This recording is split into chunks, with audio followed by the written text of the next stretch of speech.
We're going to tab over to this screen. I'm going to turn some ambience on, and we are going to play some Dungeons and Dragons, which is awesome. So, let's see here. We can get this going, and then we need to get some ambience. What do I want? What do I want? What do I want? This'll do. Because it's been a bit. The Ring of Valor is done. The moot is gathered in the Frozen North to share ideas, trade, and swap stories. At least that was the original intention, but things have gone from bad to worse across the board, and up to and including a dragon attack. The party, as you see before you, are champions of the moot, winning the Great Hunt in the case of Keelio Wolfwalker, or the Ring of Valor in respect to everyone else. The champions have... Everyone including Keelio. Everyone including Keelio, yes. The champions have gained new allies, made some rivalries, if not outright enemies, and had many adventures along the way. A quick recap to catch people up so far, if they're inclined. Runyak Eriksson, over on the far left there, representing the humans of the Reghead Glacier, has been dealing with teenagers for the last week, or actually, since he left the glacier, but at the moot for the last week or so. He had been getting some help from one of the oldest, a young fellow by the name of Sigvulf the Careful, who he recently learned was a spy for his clan's longtime enemy. Runyak being a clan of the Elk, and Sigwulf being a clan of the Wolf. They don't see eye to eye, with good reason, as Isar Kronenstram, the Wolf King, the supposed Wolf King, is made some pact with some dark entities.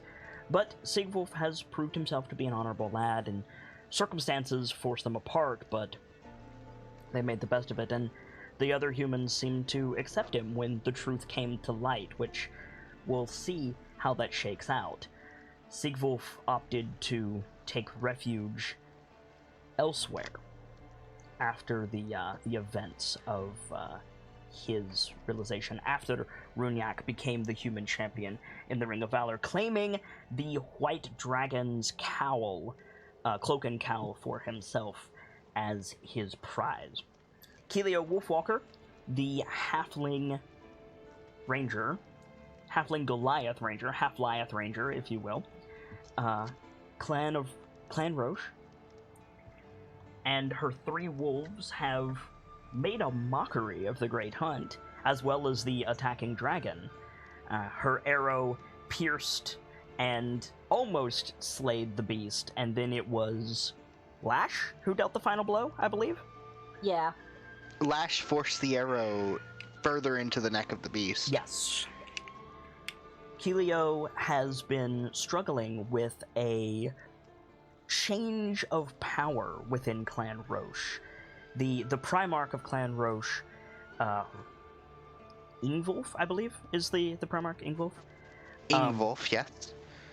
Is, and then getting on in years, and there were two challengers for the position. One, yes. Ragolf Ironfang or Iron something, maybe it was Ironfang, and Inatha Snowpiercer. Keelio is good friends with Inatha and wanted Inatha to gain Primarch of the clan, which she did with Keelio's assistance. And there was Iron Glare. Iron Glare, thank you. I knew it was Iron something. And Inatha has become Primarch of Clan Roche. There was much celebrating to be had, despite the aforementioned dragon attack and some not-so-public news, which we'll touch on in just a moment. In the middle of the pack, we have Breaking Dawn, acting chieftain of the Hallowstone Tors, who lost half of his tribe before the moot even began, being set upon by frost giants out in the Sea of Moving Ice. His chieftain, Beckoning Fire, is missing, and Dawn assumed the role to bring the remains to the other Tors and make their way to the moot to enlist help.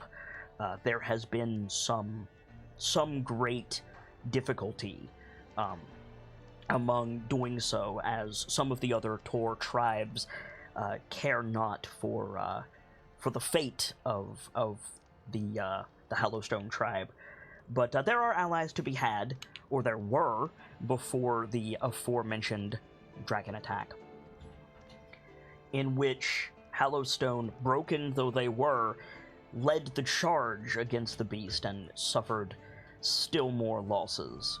Now, Dawn is resolved to put his name on the line and return Hallowstone to enough strength to carry on and hopefully, in future, prosper.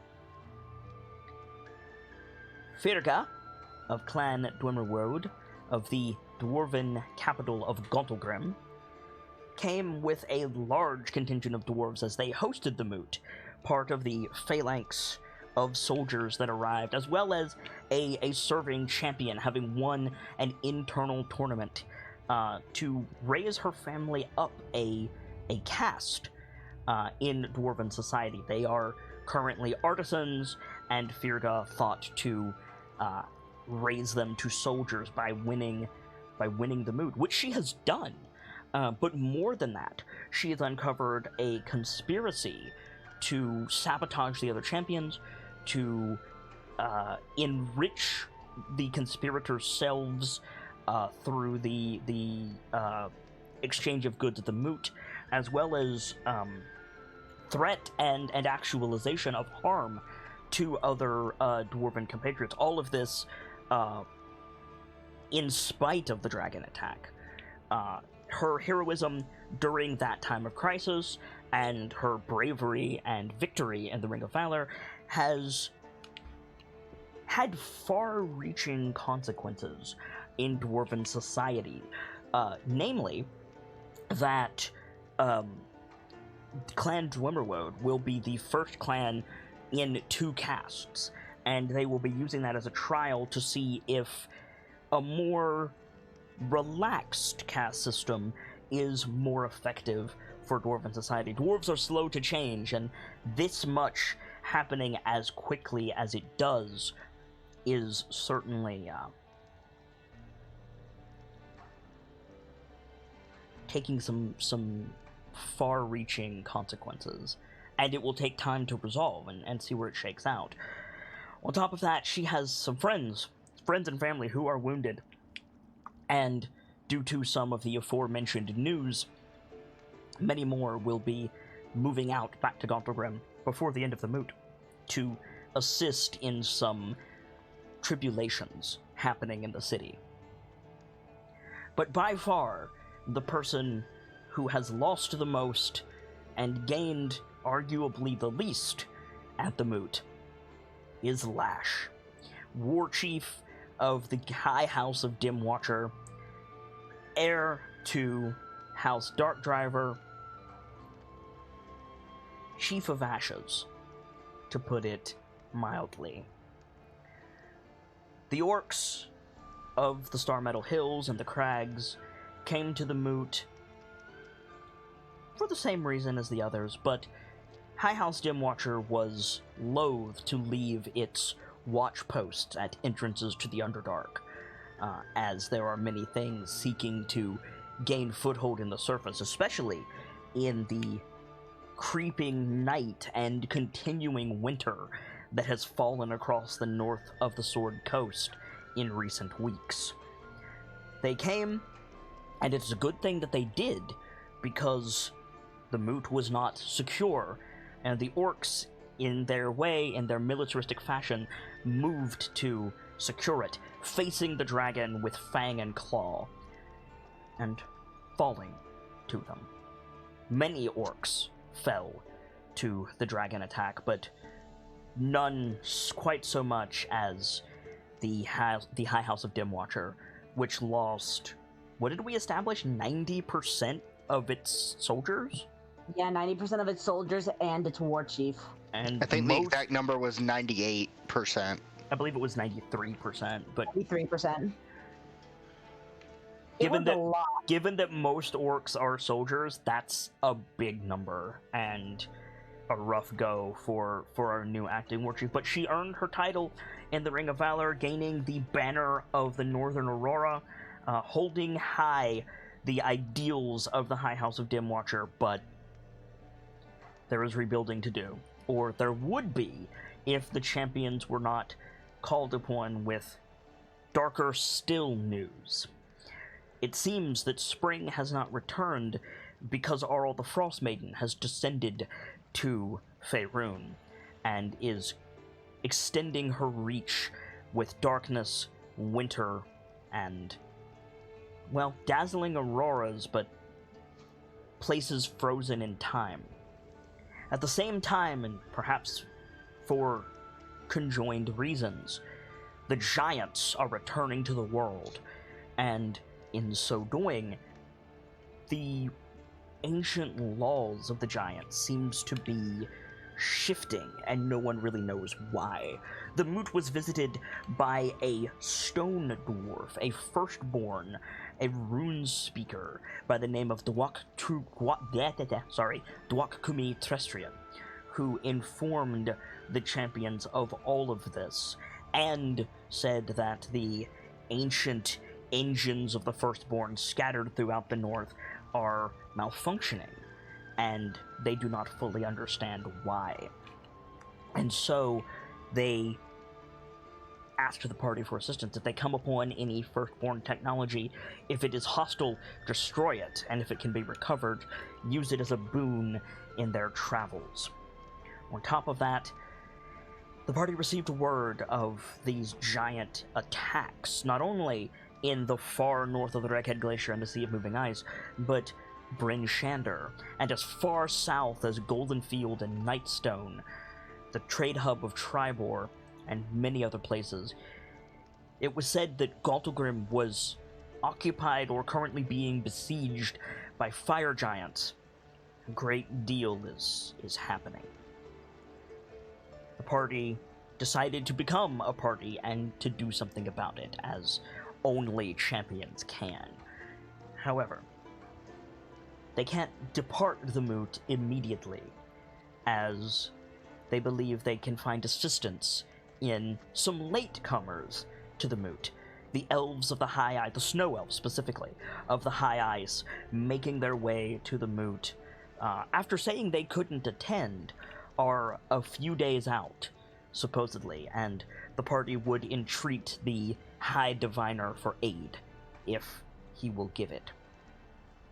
We return now to the late evening after the Ring of Valor, where Brunyak, Kelio, and Dawn are drinking their troubles away, but before we can skip forward to a new day and have the elves arrive, we left off with Firga making some rounds and Lash having some business to attend to. Where shall we start? Do you wanna, or should I? I'm fine with whatever. I want to see Lashes a bit. Okay. Yeah. All right. So we fade in on Lash moving through the relatively loud celebratory camps of people coming to and fro, celebrating their champions or preparing for their trip home. The only camp that seems to be somber is the dwarves, as many of the soldiers are not making rounds this evening and seem to be preparing for something more. Or do we see Lash traveling through the mostly empty streets of the orc camp? She's probably headed straight for the orc camp. She's got a look for fire in her eyes. She's looking for Toe. Okay. Gonna go try to find Toe. Make an investigation check for me, please. Okay. Do I have something a little bit harder for this? I'm sure I do. Let me check. Let's check down over here at Lash's playlist. Here we go. Boop. Much better. Okay. So you're looking around for Toe, your broken rival who claimed to take your head in the Ring of Valor and failed to do so. Who would drag the remnants of High House Dimwatcher into the waiting jaws of the dark god Grumsh. You don't see her.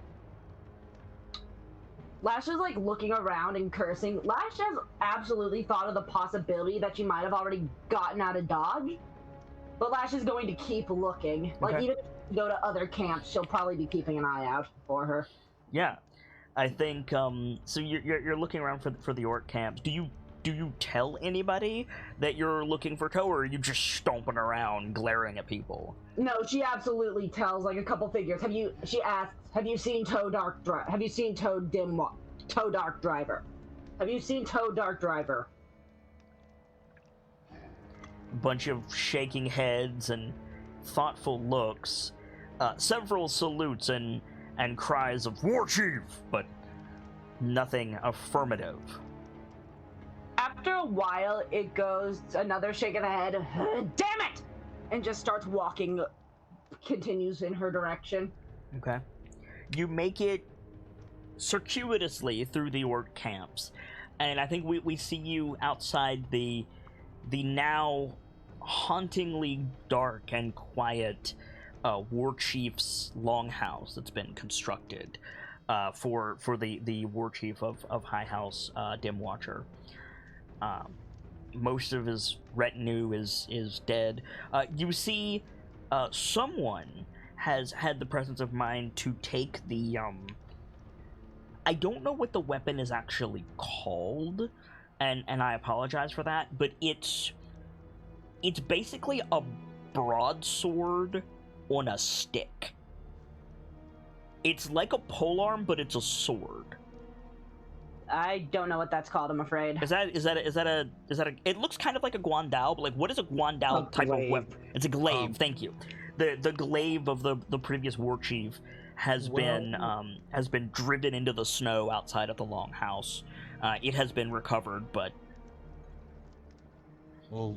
Lash stops at the glaive and like does some of the meditations of the Dimwatcher tribe, like to show respect to her predecessor.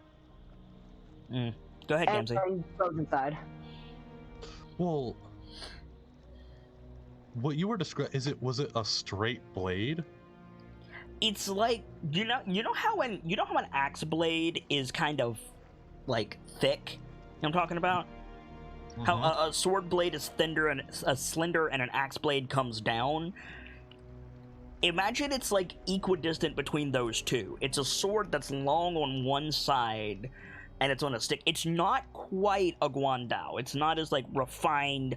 It doesn't have that like curve to it. It's just like it's basically a cleaver on a stick. And I think it's a glaive. I think Chat's right and Vader's right. Yeah, that is a glaive. Because I was gonna say, like, if it's a straight blade, that's a sword spear. If it's anything else, you've got a glaive, halberd, or etc. Okay. So you head inside the longhouse. The hearth is off. It's quite cold in here. There is no one around the dark halls. It has been vacated as the threat of the dragon has passed, and no one has claimed the throne. Is there no one in here, I'm guessing? There's no one in here. It's the biggest building in the Dimwatcher camp, and it is entirely vacant. Just a low, throaty growl and another, "Damn it!" And she like kind of huffs and just kind of takes it in that she's in charge of this now. Right? She's in charge of he isn't like, even gonna be there to rebuild. It's not to say that the previous war chief didn't have taste, but you know, orcs are utilitarian, and Dimwatcher especially is very militaristic. So like the throne had a few carved embellishments on it, mostly sigils of power. The hearth had some like simple wooden benches on it. There was some decorations of like, you know, ram skulls and antlers on some of the walls. The eyes of Dim Watcher. Aye, the eyes everywhere, painted eyes. You don't really know what's in the side rooms. Every time you've been in here, they've been closed. Ostensibly, like, work for the, you know, for the functionaries to assist the war chief, but yeah. Dark Driver is now the dominant house in Dim Watcher. And there's no one here. Lash doesn't have a retinue. Yeah. Lash is going to go take a look around the side rooms because she's kind of curious, and it's just, well, if Toe's in here, I may as well see what I have. Bedrooms. You find an alchemy lab in one of the rooms for mixing up fire sand and dream potions and the like. You find a feasting hall, like a bigger feasting hall than the front room. Also completely empty. The kitchen is frozen. There's nothing in it. Usually it would be full of smoke and you know, like orcish smoke means it's like the best in the world. Like, and like, you know, the thick, like, dark rye that the orcs make. It's all there, but it's not here now. The fires are empty. The ovens are off. There's a thin coating of dust on everything because nobody's been in here since like a couple days ago. You come out of the feast hall back into the main room, and you see the shaman Shura of House Scalefire. Like she's come into the doorway. She doesn't like she's an orc, so she's not gonna like peek around like, is anybody in here? She's gonna walk in and like make herself visible. But her posture is like, you know, I'm following the ritual, I'm here, but I don't think anybody's here. And so like she starts a little bit when you come around the corner. And she salutes and she says, War Chief. Nods and kind of like does the orcish gesture of at ease. Yeah, she nods back at you. She says, we knew that it was bad, but... And she just kind of like helplessly gestures around. Nods. Very little remains, I'm afraid.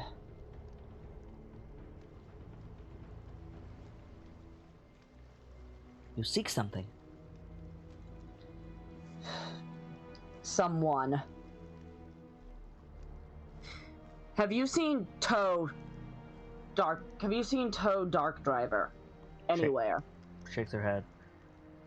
In the ring? Is about to go, damn it, and then catches herself. So she's gone.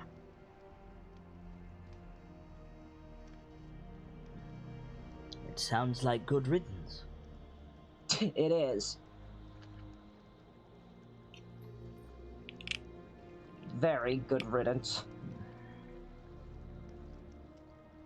Shura's like watching you. She's got these like she's got normal orcish eyes. It's not like she doesn't have pupils or her eyes are glowing or anything, but there is something about her eyes that is unsettling. It's like she's looking through you and also like through walls and shit. Like those eyes so much more than Lash is letting on. Like it's like she's seeing way more than you are. Like imagine Lash's vision as a physical limb, right? Yeah. And it stops when there's a physical obstruction and you focus on the physical obstruction, right? Yeah. Shura's eyes don't do that. So like it's kind of like she's always looking into the middle distance. Yeah, like that 1,000-foot stare. Not quite stare of a goat. More like... I'm reminded of the Pokemon Xatu. A little bit, yes. A little bit like the Pokemon Xatu. Also a little bit of the way that, like, if you've ever seen a carnivorous animal like stand on a hill and scan, it's kind of like that. Yeah, I know what you mean. Is this a common thing? No. Or is this just is this like a just her thing? This is a just her thing. And you didn't notice it the first time you talked to her. Does this always happen with her? Lash barely knows her. Lash has interacted with her twice. I've interacted with her twice. So I think Lash like, kind of slightly tenses her body like upon realizing it, but I don't think she says anything. Just... So after a moment, Shira says, "You are leaving." Probably. Wait. Probably? You are needed. I am. I'm needed in 2 places, but one of those places I cannot speak of for reasons of oath. She nods. Tear yourself in half. What the fuck?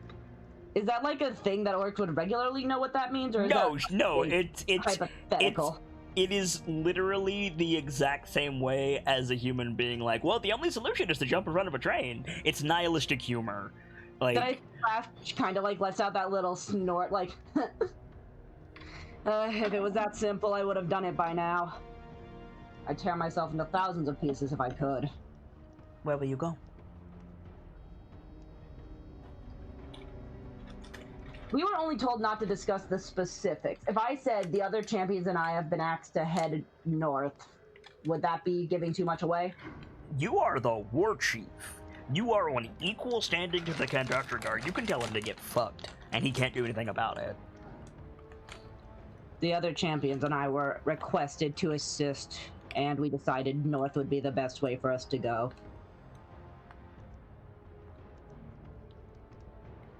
And what of your oath? I'm really trying not to make her Azaka. It's hard. No, I gotcha. I gotcha. Oh, God. Because here's the thing, Lash was going to just tell the others, like, hey, this is what's going on. But at the same time, then she was asked, can you keep it down? Right. And like, fuck! And Lash said she would. So Lash can't disobey that, because I don't know if that technically be lying, but that's breaking word that you gave to someone else. Mm-hmm. I think Lash just says, I'm not to speak of the specifics of our mission. I think Shura, like, nods and then gestures around, like, with one hand to indicate, what about all this? I have a plan. I'll handle what I've been asked to. I'll return to the crags with my people, and I'll build from the ground up. Set the bone before it rots.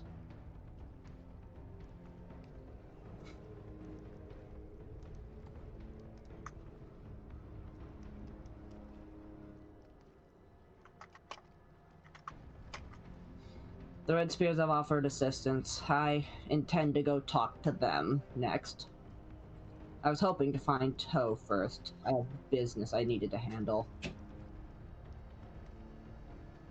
The Red Spears want you. I'm aware.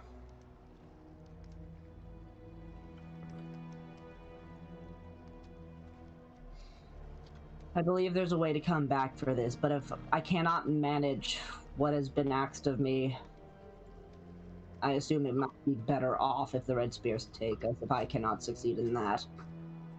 I'm sorry, her house is Firefang, not Scalefire. My bad. I looked it up.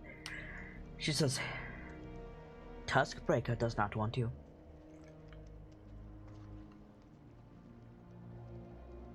What does Lash know about Tuskbreaker? Make a history check.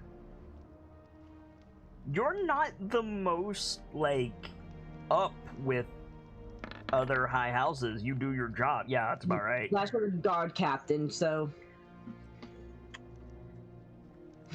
You know, like, the Red Spears have actively said, like, we want your holdings, we want to assimilate your tribe, like, we want Dark Driver or Dim Watcher to go away and become Red Spears. And what Shura just said was, Tuskbreaker doesn't care about that. Tuskbreaker would help Lash on the sake of, well, they don't want us, but they can get something out of us if this works. Maybe.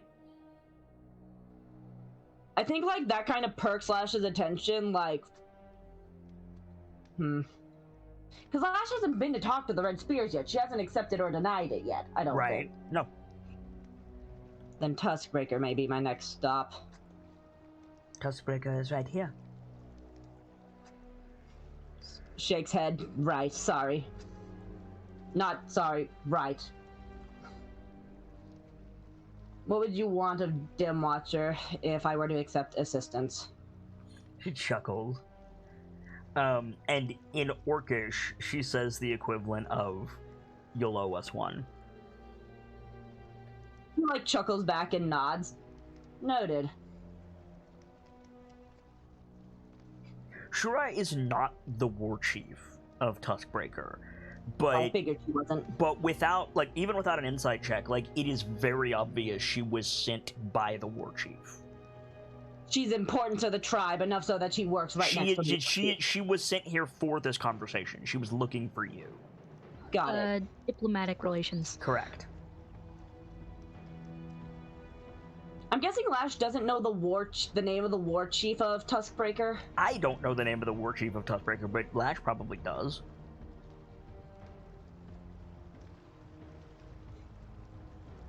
Does your war chief wish to talk to me? Or just send out the offer and have you report back? Shura shakes her head and says,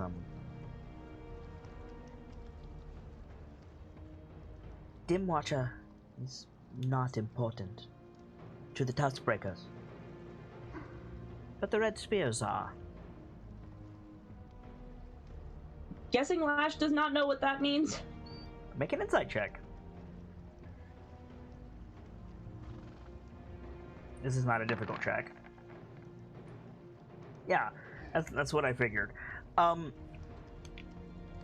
It's pretty obvious, like, if the Red Spears are important to the Tuskbreakers, and Shura is actively moving to keep the Red Spears from getting stronger, they're probably not on good terms. Probably more like a rival tribe, like, not straight up we're going to war with each other, but they might be at war. They might be at war. Fair. Lash nods a bit. I'd rather keep Dim Watcher for as long as I can. You will need a place to rebuild, recover, and your people will need a leader. Not. But if you are off saving the world, at least set the bone before it rots. Lash is like nodding, and then she catches the save the world thing, and she kind of like, did I give that away, or did she just kind of infer it? Like, Lash doesn't say that, but she just kind of like gets that look of, wait, did I spill something that I wasn't supposed to? Did I spill something? Did she figure it out, or is she joking? Yeah, right? So, like, you have that momentary, like, you know, because orcs are stoic. I imagine, like, your facial expressions are kind of like Klingons in that regard. But I think you like make a face about it. And, like, more like the eyes dilate enough to, like... Yes, exactly. And Shura cracks a small smile. And I think after a pause, again, in Orcish, she says, there's only one thing that would call the war chief away at this time. She nods. And then beat 2, but you're not pregnant. Gives her a look of, and kind of chuckles a bit. She nods. Tell the war chief of Tuskbreaker I accept the offer. I'll handle everything else. And your tunnels? Bomb them. We have fire sand to do it. We have a few remaining people back at the crags. The tunnels need to be blown up. They can, when they reopen, bomb them again. We cannot let anything through. We don't have enough to send out patrols like we usually would. But She holds her hand up to get you to stop talking. She says, "You can find your people in the Star Metal Hills. Move swiftly, War Chief." nods. She salutes again, thumps her chest. Salutes back. "We are unbroken." Unbroken and strong. She turns to leave unless you have anything else to say. I think once she's out of sight, Lash says the Orcish word for thank you. Can you make a wisdom saving throw, please? Oh no. Oh dear, what's going on? I've had enough of these to know what's going on here. Okay, yeah. So you say thank you. There's a little ping sound, and between your ears you hear, "You're welcome." Lash just kind of act like that. Fucking telepathy. Hand to Love her it. heart, No, fucking message. What are you talking about, telepathy? hand to her Of chest. course she does. Okay, I mean that's the concept. I mean it as a concept, not the spell telepathy. So do you have anything else you want to do, Lash? So it's pretty likely that Lash can assume Toe fucking booked it. You can assume whatever you want. You rolled that for your investigation, and you don't see Toe anywhere, so... I'm gonna say Lash kind of calls it, and they told her they were going to the Goliath camp, right? Yup. They'll be unconscious at this point, though. Fair. And I think Lash is more focusing on what she needs to do for this, so I think Lash gets to work with, setting up her plan for the remains of Dim Watcher and Dark Driver. So you're gonna go work with Shura. Yeah. Alright, cool. Shall we cut over to Firga, then? Yes, and I'll be right back. That's a lot of heavy planning that's probably not super interesting. Yeah, but pretty much. We understand that you'll get your ducks in a row. Lash knows more about that situation than we do. Cool. Lash knows more about it than Sibs does, yeah. Cool. So, Firga, Hey. where are you heading after the Ring of Valor? After you receive the difficult news from the Kantatragar, knowing that the Phalanx will be moving out at first light, but Dawn's not going to come, so... Right. Back to the medical tent because... Okay. Oh boy. Huh? Her brother and her two best friends are there, so she has some things to say before she has to head out. Okay. You passing through the dwarf camp, you recognize the faces behind the beards and helmets of the various phalanx soldiers and rangers and etc. It's that confusion of, I just got orders cut and I was told I could go out drinking. There's a lot of people and a couple of people give you that look. It's always the respectful, champion, but the look on their face is, do you know about this? Do you know about this thing that I was told not to talk about? Yeah.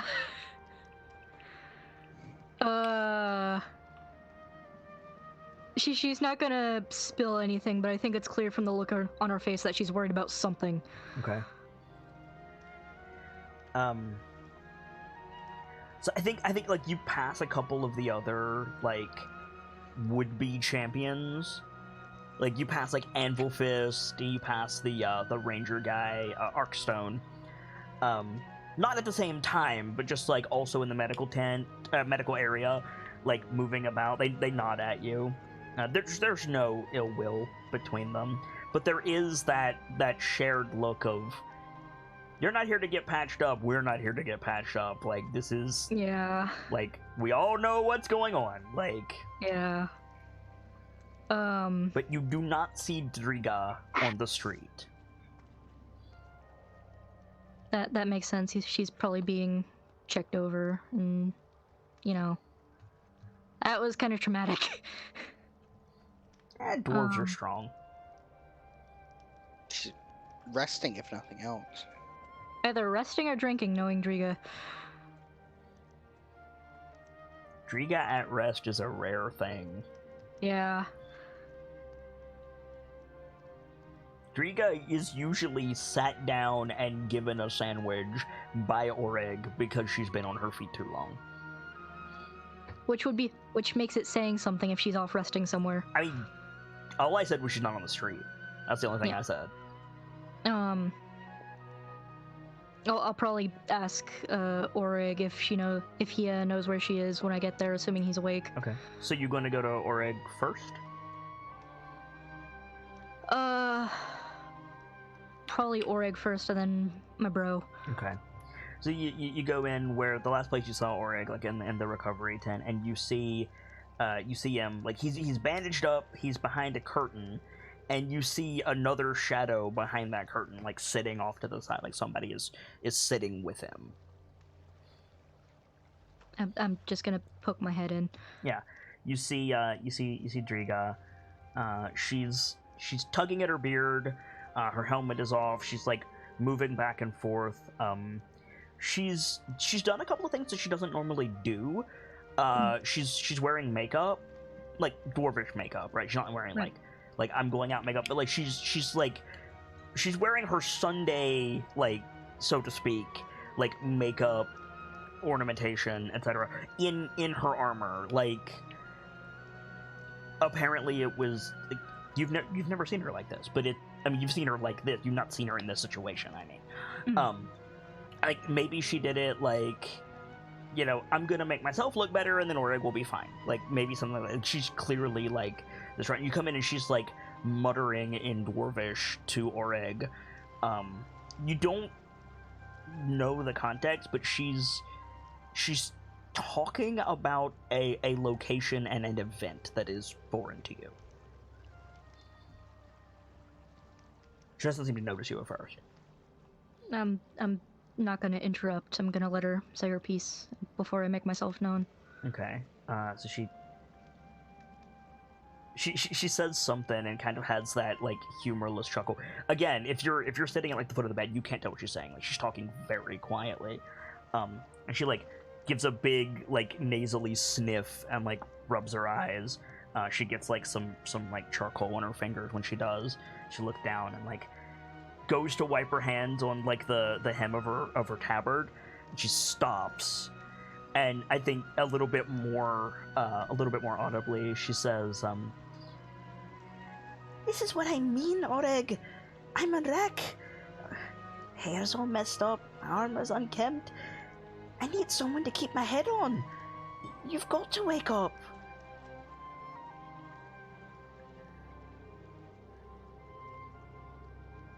Oreg is seemingly unconscious. Yeah. I think, quietly, so she doesn't, like, startle her. Hey, but until he does, you've got to keep your head on your shoulders. She jumps, regardless. Yeah, like you I see tried. You see her, like, you try, but she jumps out of the seat that she's in.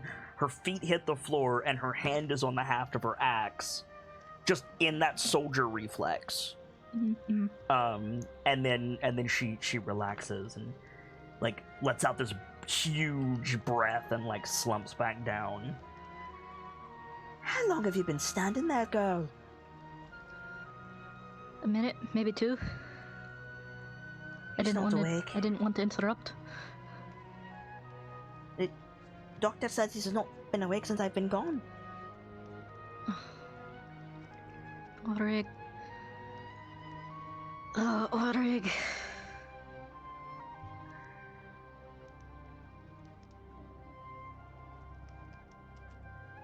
And I think she just stares at him for a moment, like she came here to say something, but seeing him like this, she's drawing a blank. He's kind of got like a Two-Face thing going on. Like he's the right side of his body is a little bit bandaged. He's got like the little patch on his cheek.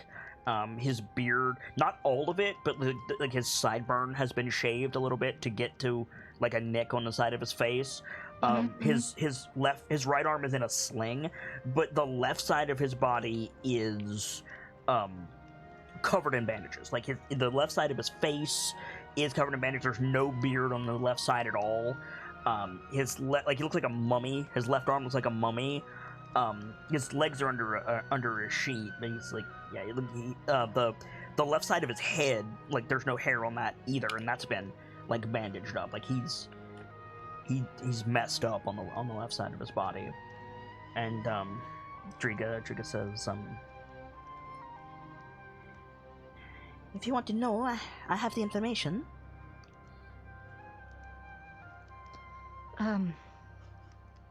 Mostly I just wanted to see how he was doing, and how are you doing? But, I might better than he is, I think. Physically, aye, but I'm talking about your head. I imagine gone there's... that long, and I've been, if anything, frustrated that I couldn't be here or with you.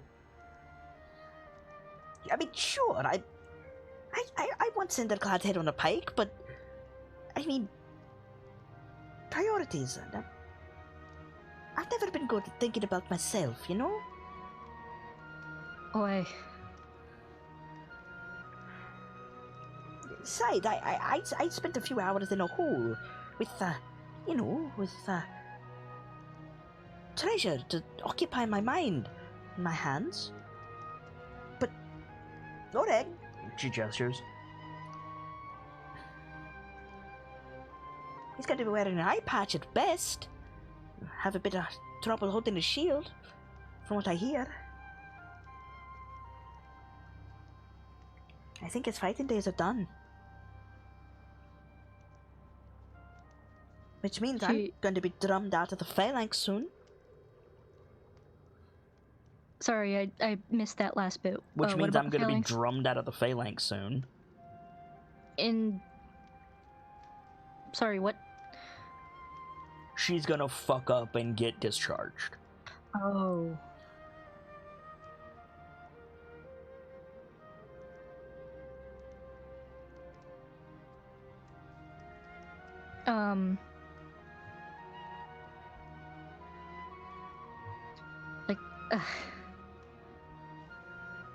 I know it's not easy. I know it won't be easy, Driga, but like I said, until he's up on his feet again, you're gonna have to keep your head on your shoulders. I don't know if I can. I've never had to. I mean, sure, I've made more than my share of complications, but I've always had Oreg and you to make sense of things. To explain something when I can't, you know. And yeah, this is true. Like Driga's always had difficulty with information. Mm. Like that's kind of why Oreg is the head of the family, even though he's a little bit younger. Because like she can't, if she gets overloaded, like sensory overload, and like Oreg, among anyone you've ever met, because you spend so much time with her, can break down whatever she needs. Right. Okay.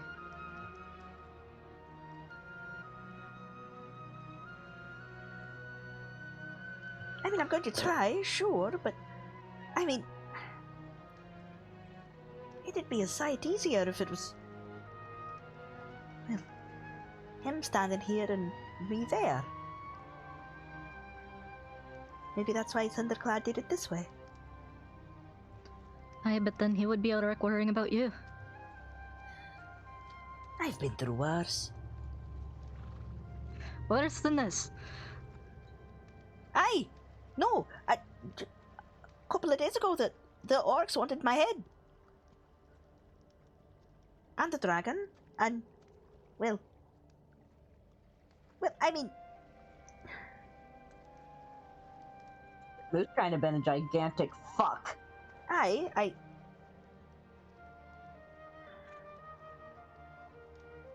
mean... Like, aye, you're a soldier and a good one, but... You know as well as I do, Virga,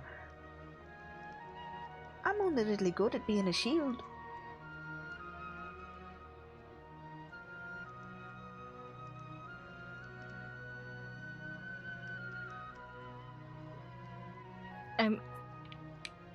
There's something I want to say, and I'm trying to figure out how I'd word it, how Figra would word it. So, Say it in Gracie terms, and then say it in Firga terms. Yeah.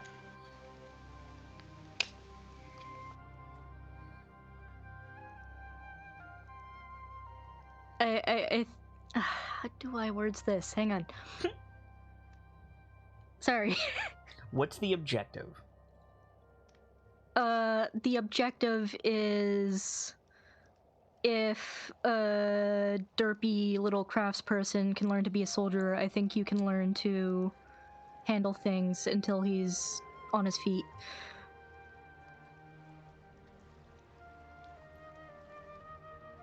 I can take a crack at it if you like. Okay.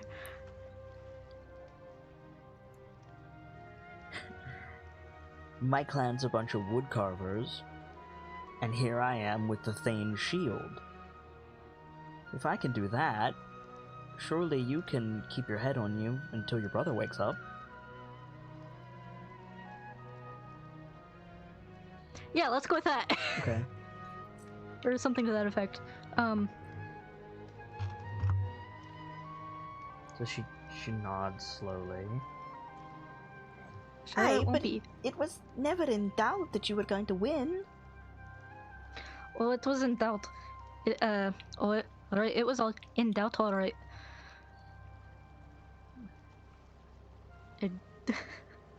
Didn't the conductor guard say that he doubted you himself? To Dwok, yes. He apologized to Firga, but he straight up said to Dwok, like, you don't want to talk to Firga, she's not going to do anything. I mean, the apology to Firga, Firga kind of says that. Aye. Yeah, I think she says, to be honest, Envelfist had me within a goblin's inch of, dropping me. Stundi's inch. Stundy, thank you.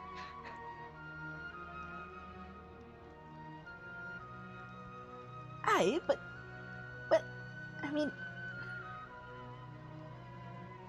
they don't know you like I know you, Firga. And, well, this isn't the first dragon attack you've saved me from, you know that. And you always do. And I know you, Driga. You're,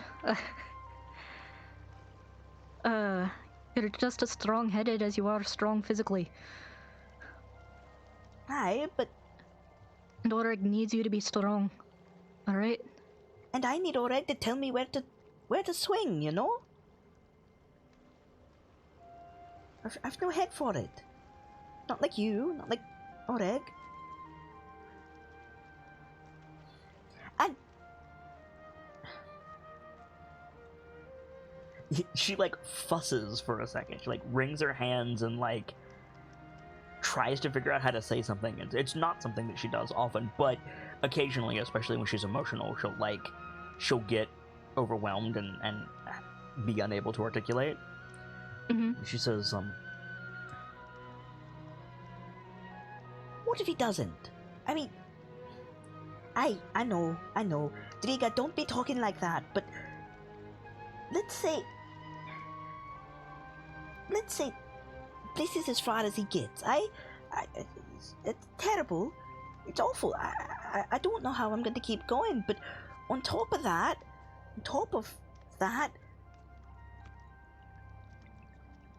that puts me in charge of the clan, Virga, and I just can't.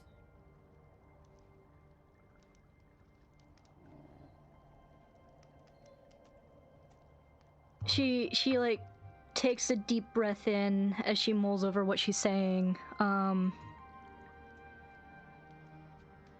that's a terrible it's all a terrible situation, but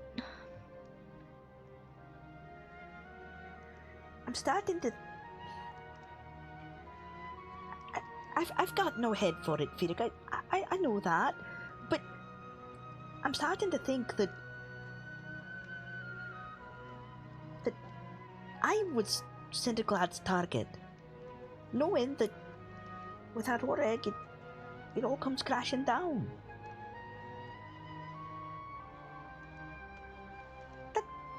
crazy, right?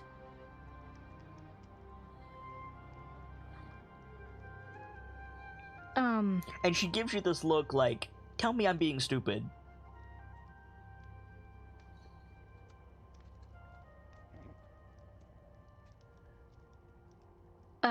Sorry,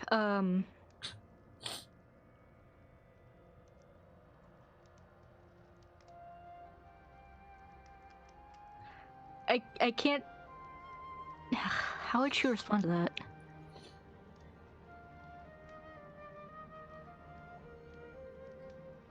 Like, it makes sense.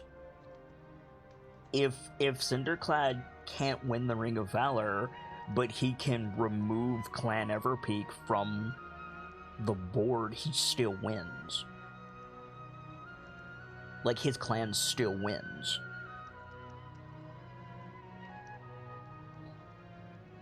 But Driga, like, really wants you to do the tactician thing and be like, no, Driga, you're being silly. That's not how it works. Like, she's looking at you like, give me a lecture, tell me I'm wrong. Like... I'm just trying to figure out whether she would agree with her or try and play it off. I mean, that's the character moment. Like, I can't answer that one.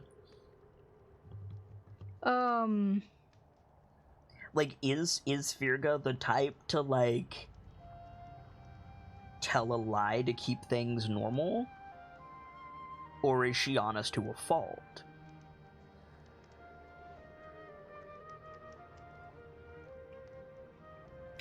I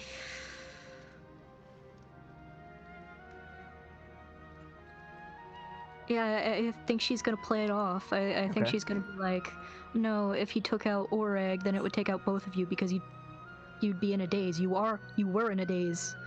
You still are in a daze. Oh no, that's agreeing with her. Oh. Wait, I'm confused. No. I thought she had said... She drew the conclusion that attacking Oreg would force Driga into a situation of power, and she would lose everything. Like, Clan Everpeak would crumble, she would lose her position in the Phalanx. Like, without Oreg's guidance, she would fuck everything up. And Driga came to the conclusion that Cinderclad knew that, and that's why he attacked Oreg. And she's saying, like, that's crazy, like, that's not a thing, tell me that's not what happened, like, lecture me, get mad at me for being stupid, like... In that case, I think Firga's gonna... I think Oreg said something to this effect, but I might be misremembering, but didn't he say something like, I'm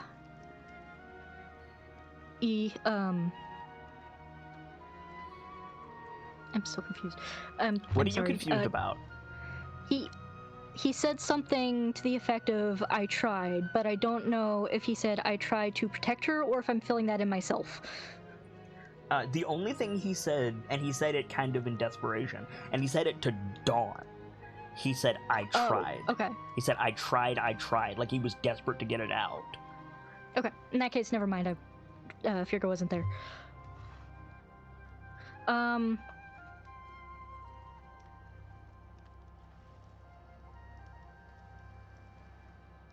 Like Firga is equidistant between Oreg and Driga. Oreg is very slow to act. Oreg is very much a measure 3 times kind of dwarf. Mm-hmm. Whereas Driga, is much more like, there's a goblin, I'm gonna hit it. Like, and Firga kind of has always been the mediator between them. But yeah, like the thing that Driga is saying makes a lot of sense, but Driga's clearly not in a position to handle that. So the question on the table is still, like, do you play it off like, no, Driga, that's crazy? Or do you actually tell her, like, no, see, you're not as dumb as you think you are? Like, do you lie to her now or lie to her later?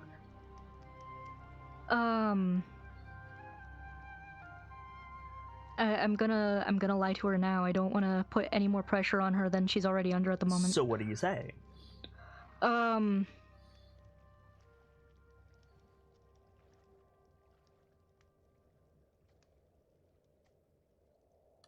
Zoja has declared that it is bath time, and she's rubbing the Hello, skin Zoja off my King. arm. Yeah.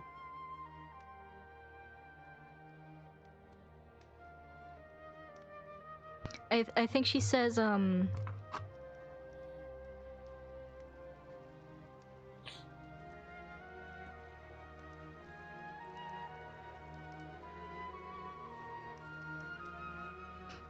sorry. It's okay.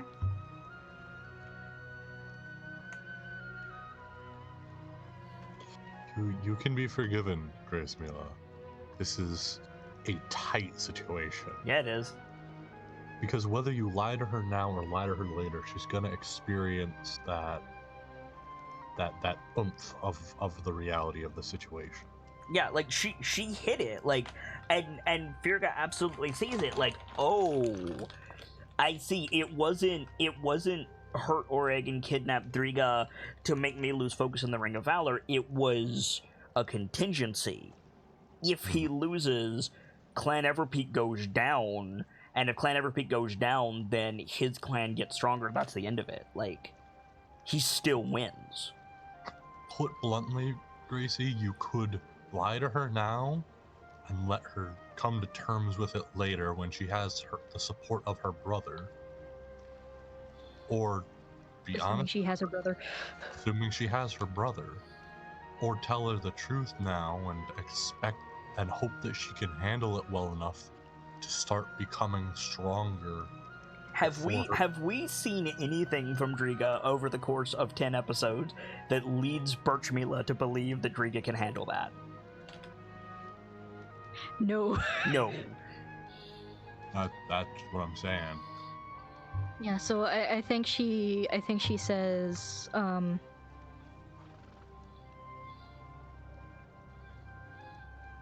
no, no offense to Driga, but I think he just saw Oreg as the bigger threat. Like you said, he's the one that plans ahead.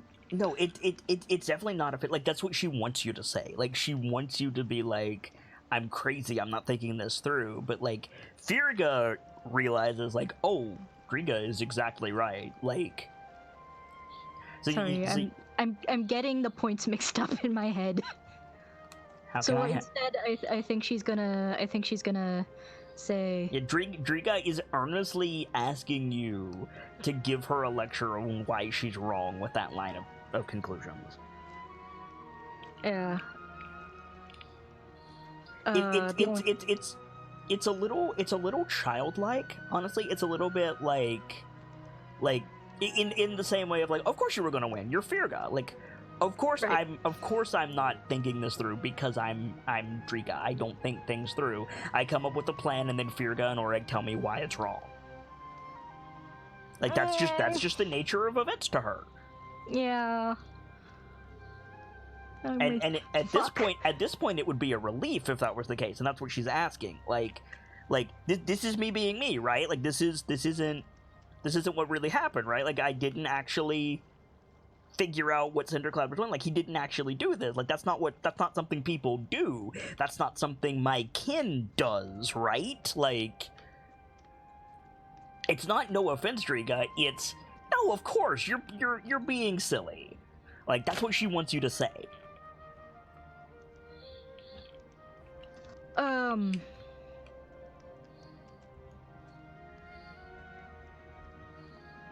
Because thinking like that is not conducive to running the clan. Come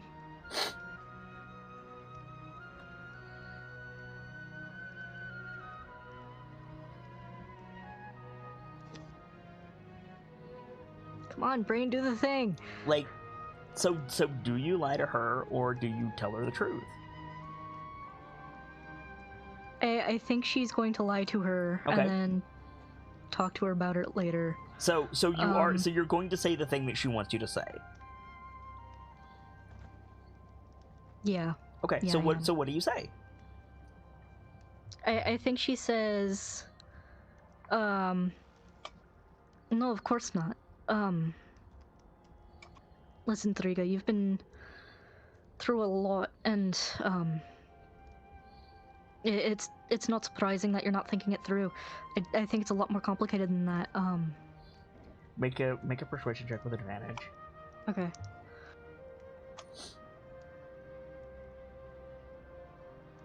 Because at the same time, she doesn't want to insult her. Like, even though that's kind of what she's asking for. I mean, she's not asking you to insult her. She's asking you to do what you always do. Okay. So Sorry, that was a misclick. Oh, that's perception. Yeah, it's gotta be yeah. persuasion. But you do have advantage, so that can help. Okay. All right. So she like relaxes and manages a smile. Like her shoulders go down. She nods. Right, of course. That's what I mean. I got no head for this. I can't run the clan. Well, I think might be the I one think- time that I'm glad that I'm not thinking right. I think you can absolutely run the clan. You've got the heart for it. You just need a voice of reason occasionally. Aye, but well, And she like gestures at Oreg, and then she looks at you. She says, but you came to say goodbye, didn't you? Among other things, but before we get to that, So, who have I got? well, that's the hard part. You gotta find voices of reason other than us two, which is fraught with perils all in of itself. But you don't think Battlehammer runs the state all on his own, do you? so two things cross Striga's face during that. When you say fraught with peril, her face flashes surprise, like, oh. And then you say, I didn't, and then you say, like, you don't think, like, Thane Battlehammer, like, runs the state all by himself? And the look on her face is like, oh, I'm not supposed to say yes to that. And it takes her a second, and she goes, Of course not. He's got the Kandatragars. Exactly. You've got to find your own Kandatsragars. You have one here, you have me, and now you've got to find a few more in the meantime.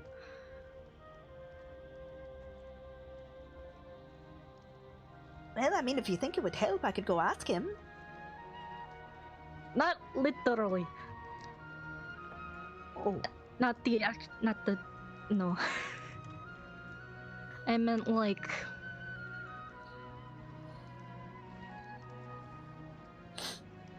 can I just say how hard it is to do Driga's voice when your head is full of phlegm?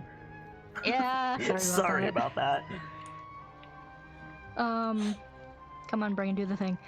What was the name of the dude I fought in the ring? Which one? The other dwarf bro. The monk? Yeah, Anvil Fist. Anvil Fist, thank you. His first name is... Let me get it. His first name is...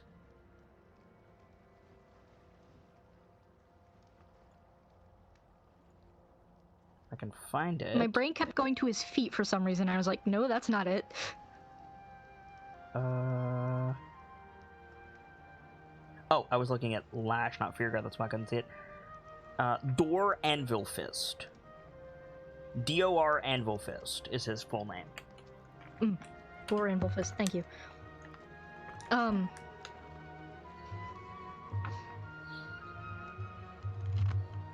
I think she says, Anvil Fist gave me a right walt, but I think he's gotta go to head on his shoulders at least. Not a rock to my ass, but he's a good dude. Yeah, basically. I think Driga's, like, not quite keeping up with you. She says, okay. Come on, brain, do the thing. Out of character, I'm trying to spitball suggestions, like people she knows are trustworthy. right, you have to make it clear that's what you're doing. Yeah, sorry. That was the point. I'm just blanking on the other characters. So she'll list off a few more people, and I'll figure out who they are later, if that's Okay. all right. All right. It's okay. You've got support. You just gotta reach out to them. Right? I really shouldn't, leave Oreg. Could you talk to them for me? I'll pay you. You don't need to pay me, Dariga. That's what the head of the clan does, eh?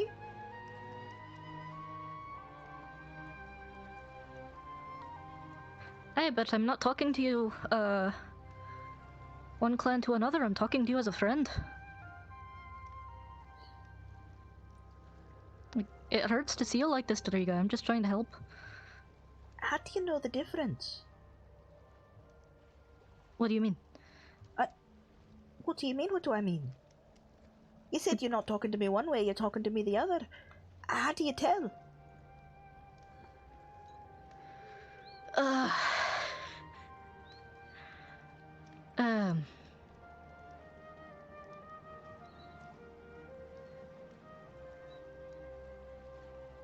I told you I have no head for this. I guess that's something that just comes with practice, but, I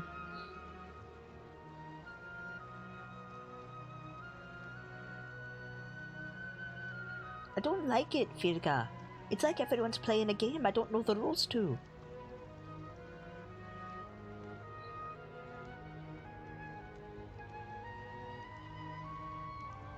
and like a game, it's something you get better with as you play it.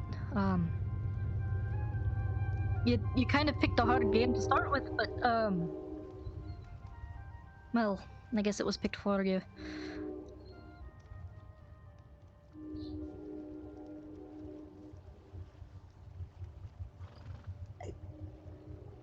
Do you get your orders, Firka? I do. I won't be, returning with the phalanx. Most of us are. The champions, I mean. Something's happened, but they won't tell us what.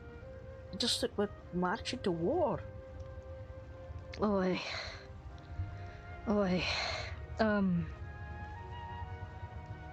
What's happened? You have no idea. Alright, you have no idea how much I want to tell you, but honestly,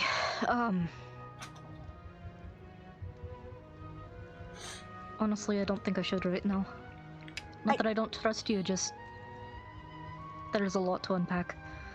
If you know where we're going, Firka, after we go to Gontogrim, I mean, that's all they told us.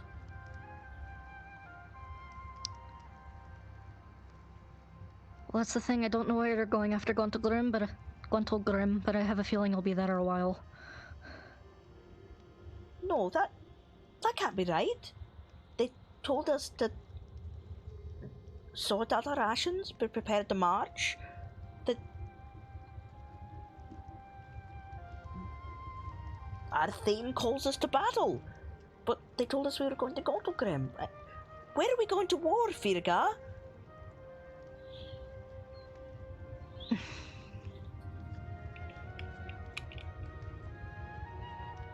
We wouldn't need those orders to go back home.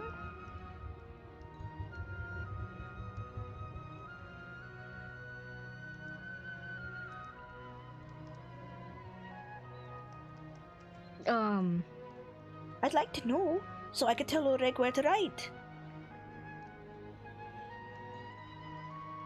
I really shouldn't be doing this. Alright, here's a lesson in the game, Dariga. You've been told you're marching off to war, but you're heading back to Gontogrim, and I just said you'll be there a while. Aye. So it's a secret mission that they told you, because you're the champion. I know it's a breach of protocol, Firka. I just want to know. I'm not going to tell anyone, except Oreg. but why would you be... Right, why would you be in Gauntlgrim a while if you're marching off to war? I don't know. It doesn't make any sense. Why did they and she lowers her voice just in case anyone else is listening. Right, Driga's not. Why? And she like makes a gesture like hush hush. Why did they march on Gauntlgrim 20 years ago? Because of the bloody dragon and the drow and Stundi. But that's done with. That's why we're here. You're not making sense, Virga. Well, that's the thing. You're talking like Gauntlgrim's been attacked. Just very quiet nod. Her eyes get wide. She says, Don't That's repeat not that. possible. Don't repeat that. But there is a lot happening, and that's just the tip of the iceberg. So, an iceberg is attacking Gauntlgrim? What? No, that was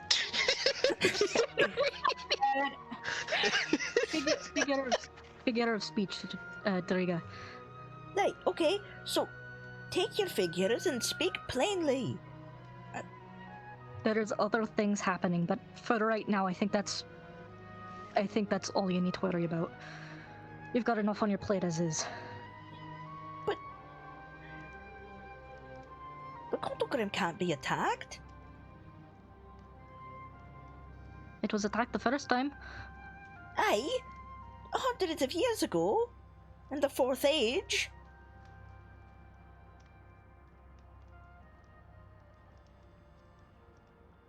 But that's why we came out here, Virga, because Gauntlgrim, it can't fall. We've got it now.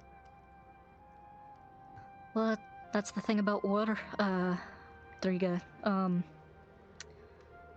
No matter how strong you think you've got your holdings, you can always lose them. You can make it right difficult, but it's always a possibility. Aye, but we're not talking about Adbar. We're talking about Gauntlgrim. Look, I'm.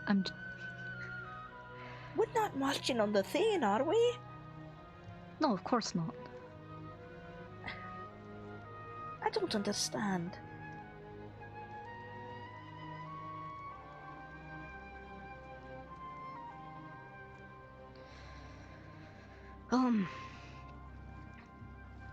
I shouldn't march, should I? This is some evil plot, right? No. No, it's not a plot, Driga. There's an invasion in Gauntlgrim, and the Phalanx is going back to help. An invasion of who? What are we fighting, Virga? You'll find out when you get there. Put your hand over her mouth and tell her. What'd you say? Put your hand over her mouth and quietly tell her. Just slap Virga's hand over her mouth. The fire giants. Yeah, that's exactly what would happen. Yeah.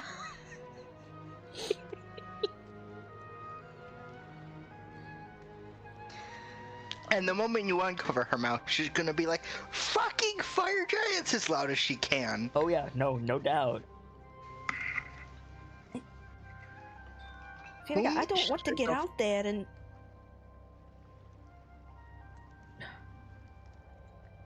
You know, see clan banners on the other side. All you want. I don't understand any of this, and I don't understand why you're not telling me. Talking about Gauntlgrim being attacked. Gauntlgrim gets attacked all the time! But we've always held it before. Aye!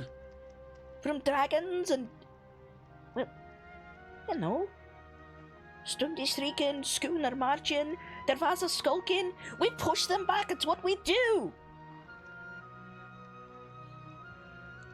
It's what we Giant's do. crushing. Puts hand over mouth.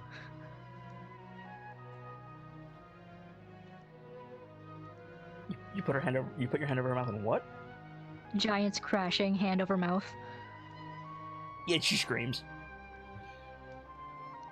And that right there is why I didn't want to tell you. She's just jabbering at you with your hand over her mouth. Driga, remember what I said about not telling anyone. You see her eyes glaze over and then clear, takes a deep breath, gives you a nod. Takes hand away. All right. For the sake of it, polar bears. Eh? Polar bears. Eh? She's learning! We saw Hey. polar bears before. They live alone. We chain them up, kill them. They're not. I don't understand Aye, how but there's a how lot of polar bears can attack Goldgrim. Hey, but there's a lot of polar bears in Gontulgrim. And a good No, job there's you were. not. There are now. What do you mean? That doesn't happen.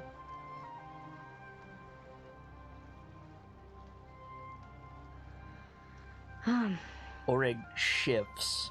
Driga doesn't notice it, but Orig shifts and like tries to sit up. Order, careful. Driga like spins around and like grabs him. And he like got the one eye that can see open, and he's looking at the two of you. And I think like he like reaches out, like his arm is in a sling, and he tries to like pull it out, and he winces, Don't try to move too much. and just moves his wrist, and he like paws at you. What do you want? Yeah, you lean over, and he says,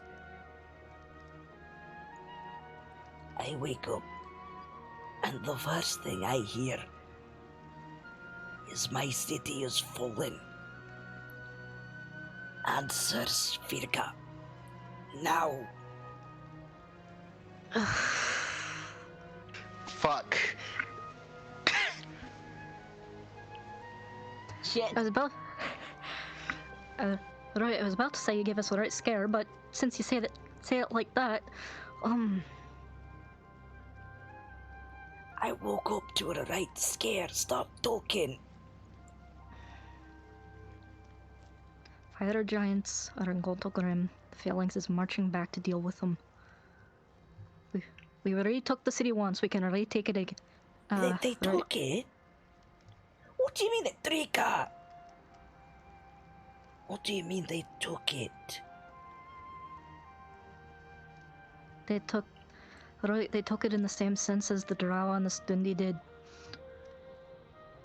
Or at least that's my understanding. I'm a little fuzzy on the details. Fire giants aren't organized. That would. And yet...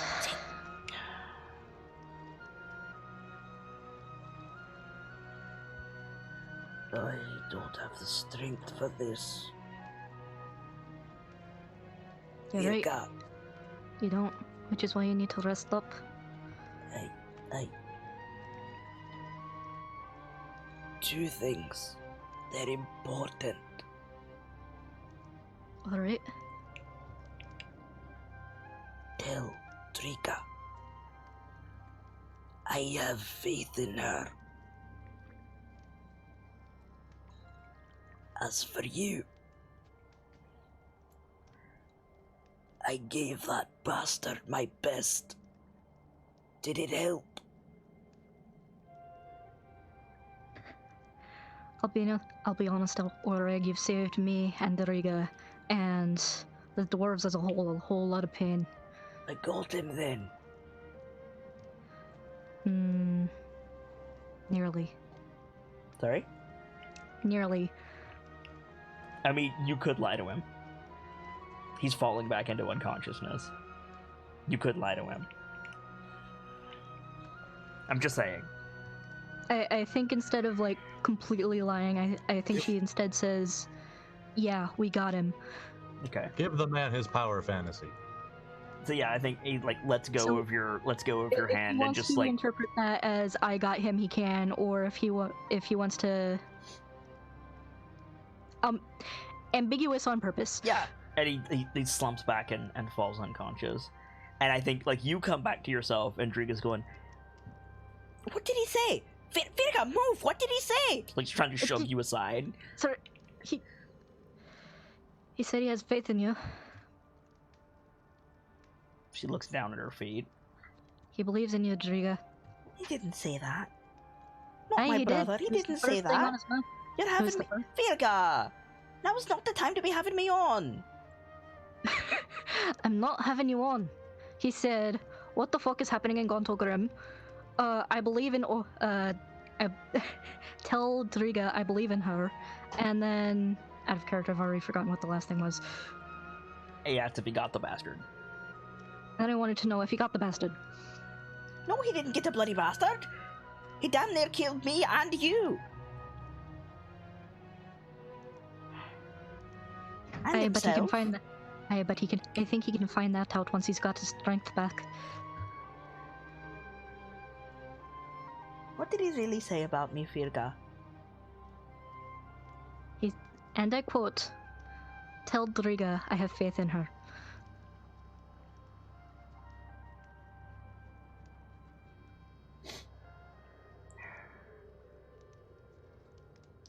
Someone's got to watch him if I'm marching off to war. With polar bears of all things.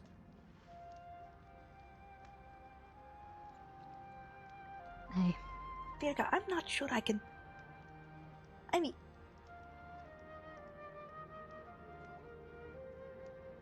I don't know if I can. Dragon, sure. But...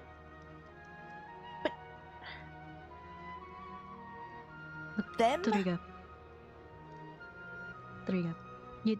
You trust Orig and I to make the right calls, right? Aye? Well, we both agree the right call is that you can do it. We believe in you. We have faith in you. You just gotta believe in yourself, alright? Right.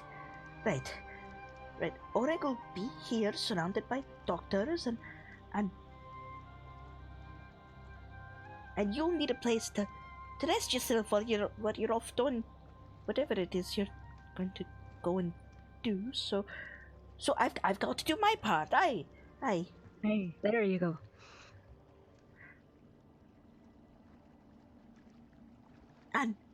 And we'll have the Thane giving the orders just like when we took the city. It'll be fine. Right? Right. Thane's missing. Yeah. I'm hoping. I was hoping I could just kind of scoot past that. Make a deception check. We'll see if yeah, he can scoot okay. past that.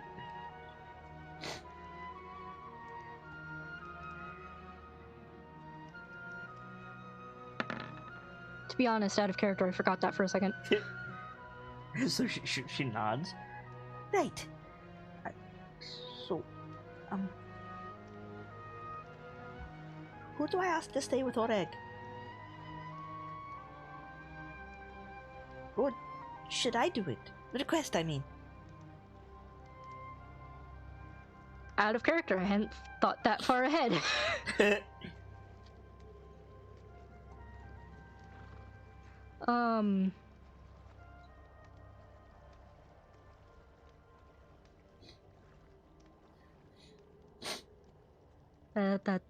That's a good question.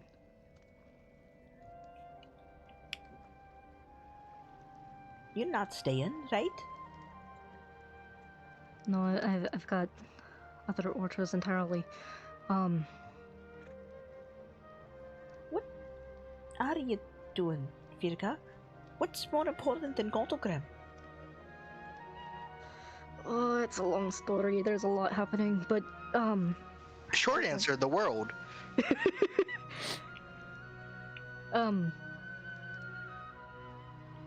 It's got to be important. I mean, you're the champion and everything.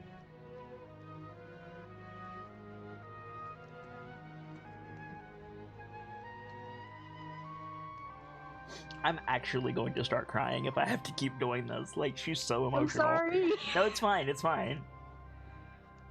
It's good storytelling.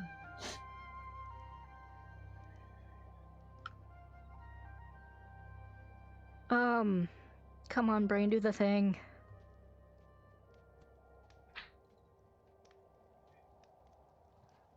In terms of dwarven politics, would it be more important that she goes back because, you know, head of the clan? Or... Okay, would the it be question on the better- table that Driga asked you is, where are you going, by the way? Yes, but apparently before you're that, not she going to asked Gothic. about the... whether who should stay with the Oreg, and I'm hoping I can circle back to that. Okay, yeah, you can circle back to that. So... You know, change in the terms subject. of dwarven politics, it's a little bit kludgy, right? Because Driga is not the head of the clan. Oreg is the head of the clan. Like, that's why Oreg is the head of the clan. Like, Right. there was like But there was a big vote, and like, yeah, Oreg was named head of the clan. Right. But I mean, in terms of acting head of the clan, since he's Right. laid out. She's the acting head of the clan, but she's also a soldier in the Phalanx. Okay. She is Oreg's retainer, which is why she's acting head of the clan. So yes, there is grounds for her to be like, I can't go off to war. I have to see to my ward and make sure that he's okay. On the other hand, the rest of Clan Everpeak is currently in danger. So it's kind of a gray area. And if she does go off, I'm trying to think who. There to isn't leave really anybody, because like most of the dwarves are going back. Like the merchants are going south. And then like the people, like the doctors are staying for the people who can't be moved, and that's basically it. Like the dwarven presence is going to decrease by like 80%. Like the lieutenant is going back.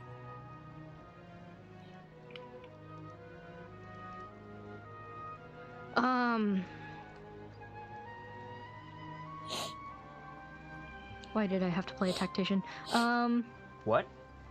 I said, why did I have to play a tactician? I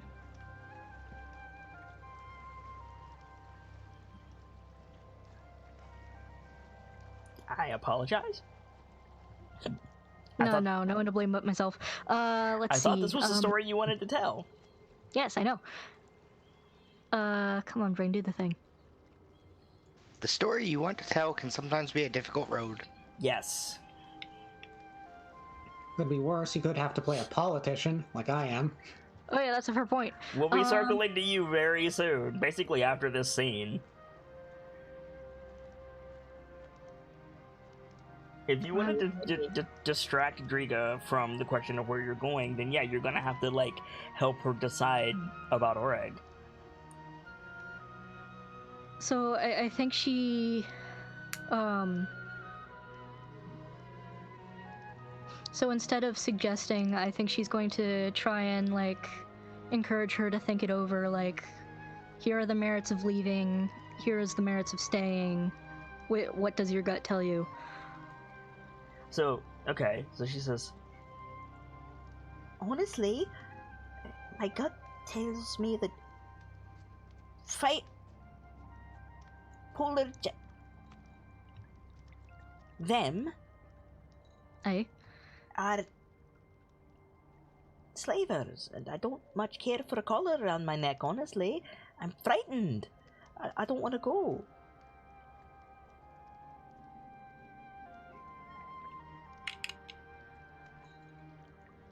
But cowardice is a poor showing for the head of the clan, so I have to go. Right?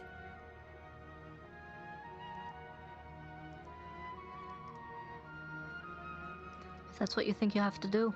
And out of character, I don't know if I delivered it well, but I'm making it clear that's not rethink, that it's go with your gut.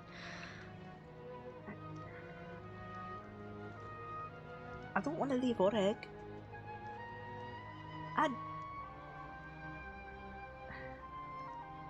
What difference is one axe going to make anyway? Aye, but there's an entire clan counting on Oreg and you. No, they're counting on Oreg. Just Oreg.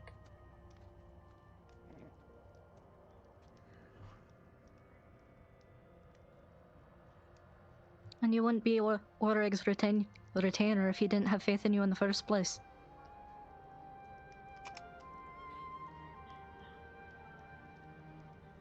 What about you? Circling around from the Underdark, are ya?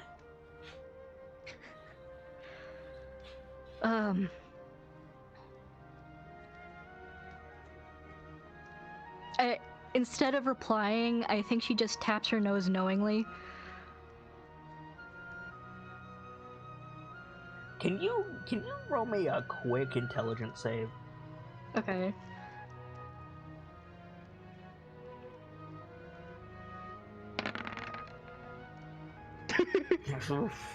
Okay, I don't think you catch it.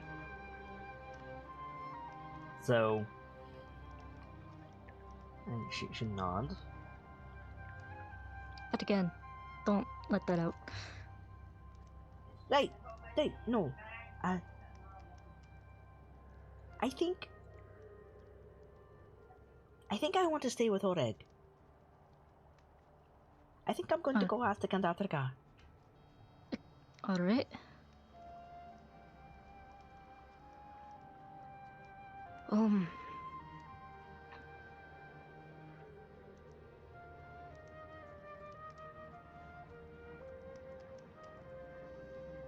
I think she like hops up and starts to like walk away, like putting her helmet on as she goes. Unless you have something else to say. That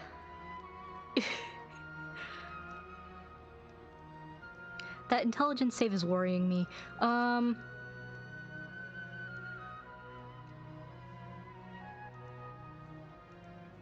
I think she would suggest waiting till she's got a good night's sleep first, or at least try to get a good night's sleep. Virga, we're moving out in a couple of hours. The Kandatrika is probably going to be busy. If I'm going to do this, I gotta do it now.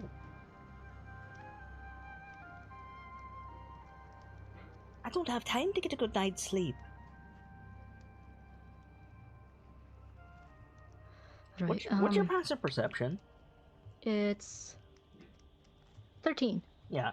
You see that Oreg is laying there with his eye open at Driga's back. You like look over her shoulder and see that he's awake. Deliberately makes eye contact. He like laboredly waves two fingers in the like go one gesture.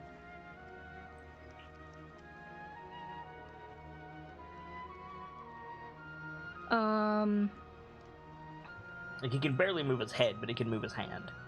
Right. Like it's almost like the flicking motion. Like it's not quite shoo, but it's like. All right.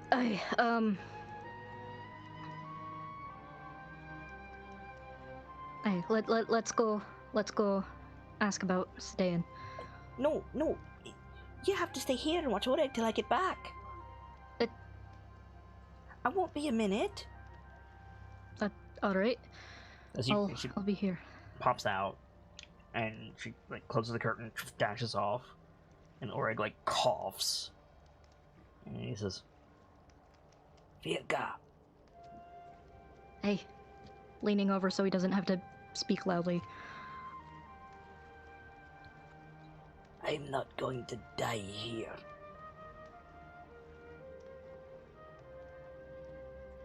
Where are you off to that's got you so distracted?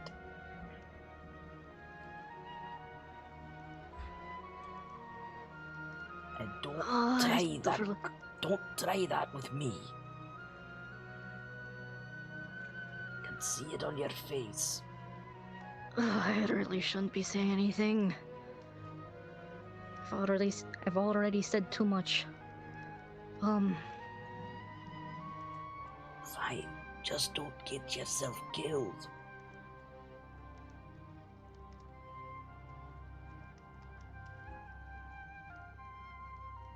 sorry, someone just tried to call me.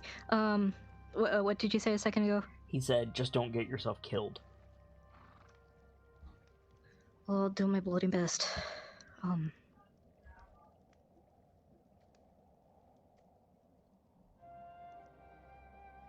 Do us a favor, Virga. Aye. I'll keep Triga here. You go and you save the world. But make sure Gotogrim is in that world. Oh, I intend to. We'll be fine. He coughs.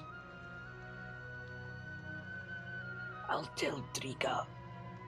The springs at Neverwinter will do me some good. We'll go there.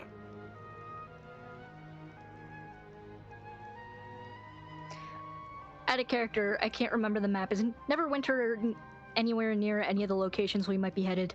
It's like halfway to Waterdeep. It's like halfway to Waterdeep. Right. It's near enough to be in the red zone of some of the places, but it is not, as of right now, an epicenter of anything. Okay.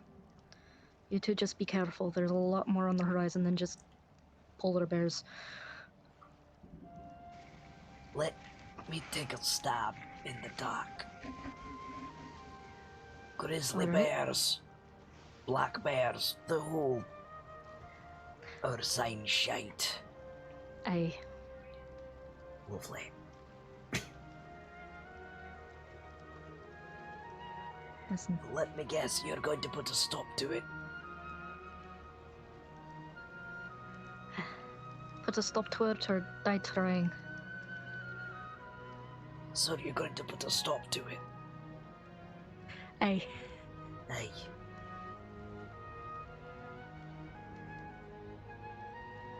Go on.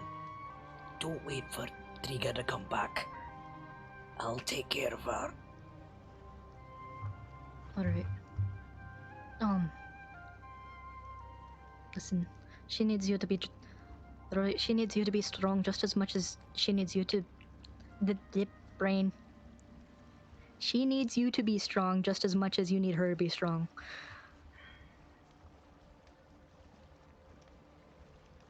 I'm overdue to take a few lumps, Virga, you know that. Aye. Go. You're... Alright. Rest up. Good luck. I'll see you in Gotogrim when this is all over. I'll buy you a drink, champion. I'll buy you 7. And he waves you off and, like, thumps back. Alright. I don't want to hog too much time, but I'm also gonna stop and see my brother if he's awake. He's not, but Alright. he's recovering from the frost dragons. A very, very different set of wounds on him. Oh yeah. But no, he hasn't been awake since then. So I think she's gonna. I think she's just gonna have this brief one-sided conversation with him, if that's cool. By all Like- means. That's what I For assumed. the audience, is his chest moving to indicate breathing? Yes. Okay. He's much less visibly wounded than Oreg is.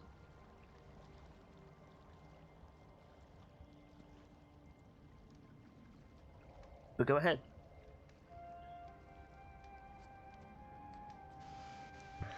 Hey, Odrak.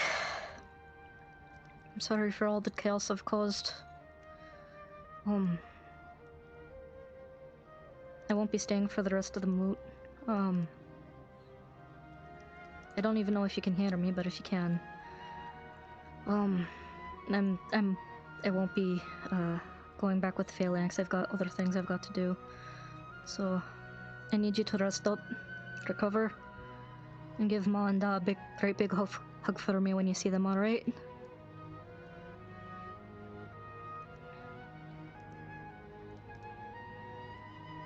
You leave him anything? Hmm? Do you leave him anything? Yeah, I think she leaves him... What would she leave him?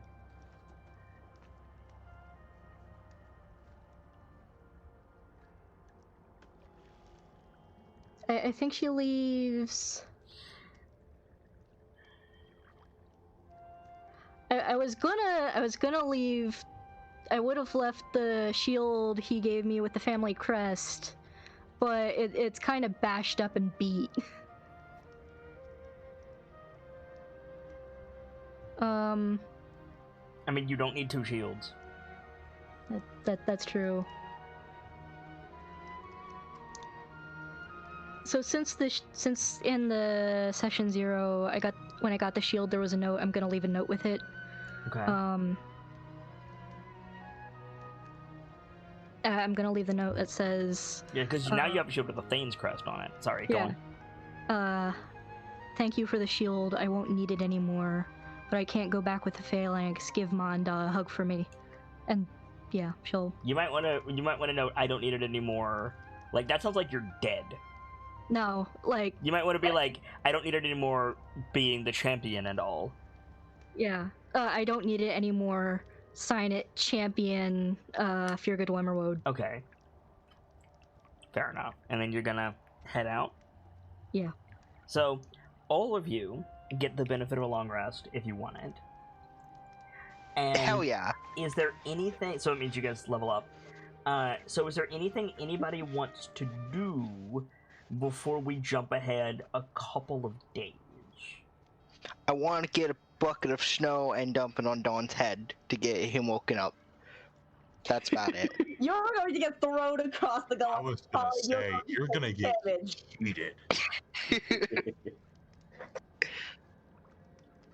Oh, that's gonna be fun. I mean, it's... Yeah. You all collectively cast Yeet. I wanted to take a quick trip to the Goliath To the Goliath what? Forges. Okay. I understood that Keelio also wanted to go over to Clan Bren's camp. Yes. Do you want to do that before the elves show up, or...? Also, for some reason, this ambience is not playing, and it upsets me.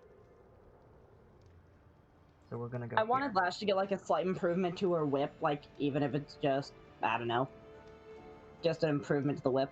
Okay. I have gold now, I can buy more arrows. So, do you, like, is that constituting a, like, my question is, like, scene. Like, you want to get a better whip, cool.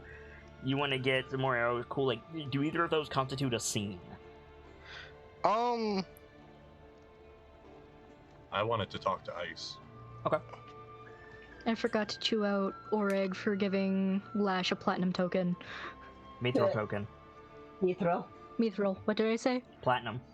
Oh, whoops. I don't think I have anything that have to be done before the elves show up. I know, like, just conversations with... If you want to have a confrontation with Balgrove before the elves show up, you can. It's fine. I'm just asking you guys what the play is, because we're already 2 hours in, and, like, this is not the time to be like, I could, but I don't know, like, do you want to do a scene or not? My play is just to get some armor made. I don't think that constitutes a whole scene. Okay. What, like, you want some Clan Bren armor? That's totally cool. You want to upgrade to, I'm assuming, Splint Mail? Scale mail, actually. Scale Mail. Okay. Yeah, easily done. Awesome. You can also trade in your old armor and get a quarter of what it's worth in trade. I will do so. Would they be the people I'd want to go to get, like, straps put on the back of my shield? Honestly, you could do it yourself. So I had a thought. You could, especially since you guys wake up in the morning and most of the dwarves are gone. Right. I should specify that. I had a thought that you can put, like, you could take a tower shield and put, like, potion holding straps on the back. Totally, but it would run the risk of them getting jostled and fall out and broken. Well, that's you'd get, like, the little, like, clip in sort of system. My point still stands. People put their weight into hitting a shield. Your weight against standing against it. Like, I'm not saying it's a bad idea. I'm saying understand that if an ogre heaves a maul into your shield, I'm gonna roll to see if the resonance is high enough to shatter a vial. Yeah, never mind. I think it's a good idea, frankly. It's totally a good idea, but my shield already has fragile. I can't risk that. I can't risk both of those. Maybe I should get a better shield. Yeah, figure out, that's fine. You could get a better shield if you wanted. I don't think any of it constitutes a scene before the elves show up. Okay. So you guys can make some improvements to your gear if you want. Before you I'll guys talk to you about special arrows later. Before you guys leave the moot, I wanted a scene with shaking eyes. Right. That's fine. I want. Let me finish what I was going to say, and then we're going to do that. Okay. Before you guys leave the mood, I think, Keelio, you should have a scene with Belgrove, and I think Runyak should have a scene with Seagwolf. Yes, absolutely. Alright, so anyway, jumping over to the next day dawns, and we see breaking dawn, moving through the Tor camp, and where are you heading, homie? Oh, excuse me. Chances are better than not I'm on my way to get the situation explained to Ice, looking for him. You don't have to look very far, because when you wake up and step out of your tent, he's there. Is he the only one close to the tent? Probably, because there's hardly any Hellowstone left. Like, it is entirely possible that Ice is the last Brave. Oh, jeez. So, idea being probably call him to make it private or conversation. Okay. So you just, like, leave the camp, kind of go off somewhere private. Mm-hmm. I imagine you have to go pretty far because tours are loud. Tours are loud. But there's a lot of people celebrating, and, like, drunkenness is loud, and also people are like, where the fuck are the dwarves? Because they left in the night. Like, nobody like, saw them go. It's just like, the Goliaths, the humans, the orcs, and the Tours, like, woke up, and, like the Conductor still here, and some of the dwarves are still here, but a good chunk of the hosts are just gone. Yes, exactly. It's like, what the fuck? And so some people are like, should we be leaving? Like, are we packing up? Like, but the Conductor is like, no, there's still one more event, please. Like the merchants are getting people to stay, but every time somebody's like, okay, but where are all the patrols? They're just like, don't worry about it. Fine. The moon frozen solid in the backyard. The Conductor guard. This is fine. Probably like 80 gold because he gave you a big potion, Firda. So you take Dawn, you take Ice away from the immediate Tor area, okay? And he's just following you, like, not necessarily knowing that you want to talk to him. He's like following you because you're the chieftain. Right. Walk a good ways out, plant the sword in the ground, and lean on it. It immediately starts melting through the ice. I fucking love the sword. Yeah, it cuts through a foot of ice around, dude. So you slam it into the ground, and you just start sinking. Just turn, look at shaking ice. Before or after you pick yourself up off the ground? If it was enough to drop me, probably after. Make a dexterity saving throw.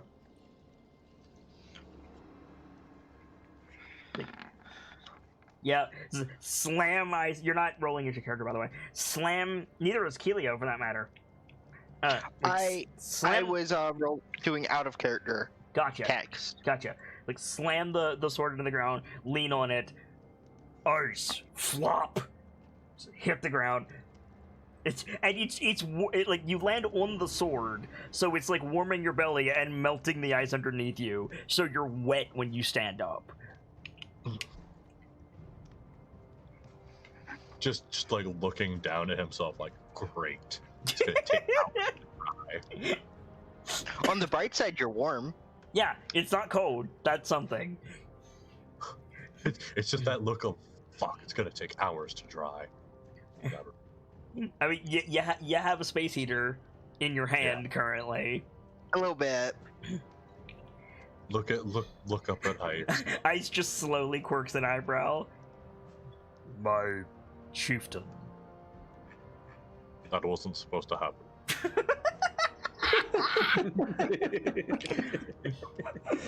God fucking damn it. Ice just nods. So and then he says, "The blade is malfunctioning." I miscalculated. Again, nod. Though, we have a discussion to have, Ice. Like, he does that, like, very bovine, like, ear flick. I've been requested to enact a job under the title of champion. And I will march beside you. Someone has to watch Hellowstone. You see him, like, start to say something, and then very obviously across his face, he's running through a list of who's available, and there's no one, and he just, like, nods. I ask this of you, not as the acting chief of Hellowstone, not as a former fellow brave. I ask this of you as a brother, as a Tor. Nods. Where will we go? We cannot go back. Who said that they would? Someone said that they would help us out. That was the Second Torch. Longstrider, Trail right? Strider, and Somber How. So Heartseeker and Second Torch both said they'd help you. Longstrider and Trail Somber. Strider. The tribe Trail name is Strider. Trail Strider. Keep saying Longstrider because I'm used to the spell. Trail Strider, Somber Howl have agreed to grant assistance to us. With whom you lead the tribe to stay with would be up to you.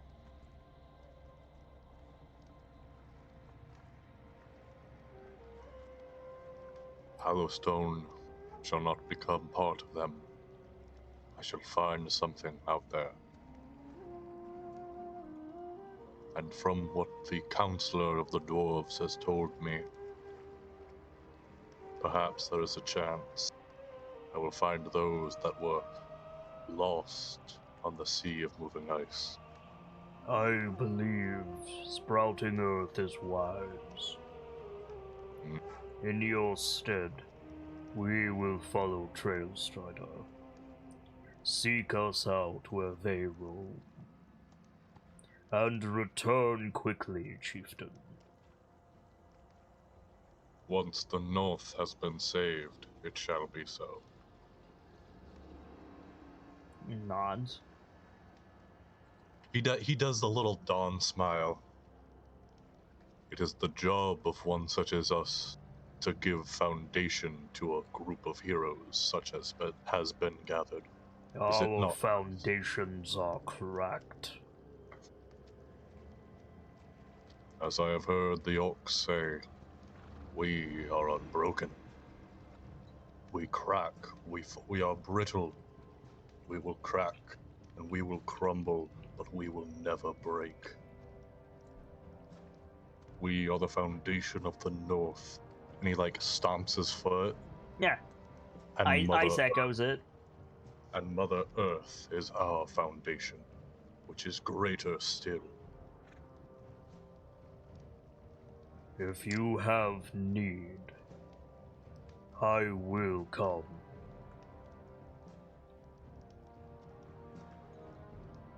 Do not fail, chieftain. I will leave this plane long before I fail. He nods. And you see him like glance back at camp. Trail Strider is moving. Soon. Be sure that the remainders of Hallowstone goes with them. It will be done. I put my faith in you, Shaking Ice. I will And make we things put our faith in you. Now, I'm gonna go find myself a better shield. Fair enough. You're gonna find yourself a what? Oh, better shield. Yeah. Okay. So you just want to get a tower shield? I currently have a stone tower shield. I'm looking to upgrade to a metal. A metal tower shield sized for you. What kind of metal do you want it made out of? Thinking steel? Steel? Okay. You're gonna definitely want to go to Clan Bryn for that. Okay. Or the dwarves. One of those two could hook you up. I don't think anybody in the human camp would have the means to set you up with a steel tower shield that big that will hold its shape. Nah. No. The orcs might be able to, but I feel like you have better relations with the Goliaths and dwarves. Right. That thing is going to weigh a shitload. The orcs exist. Probably. What does your current shield weigh? My current shield weighs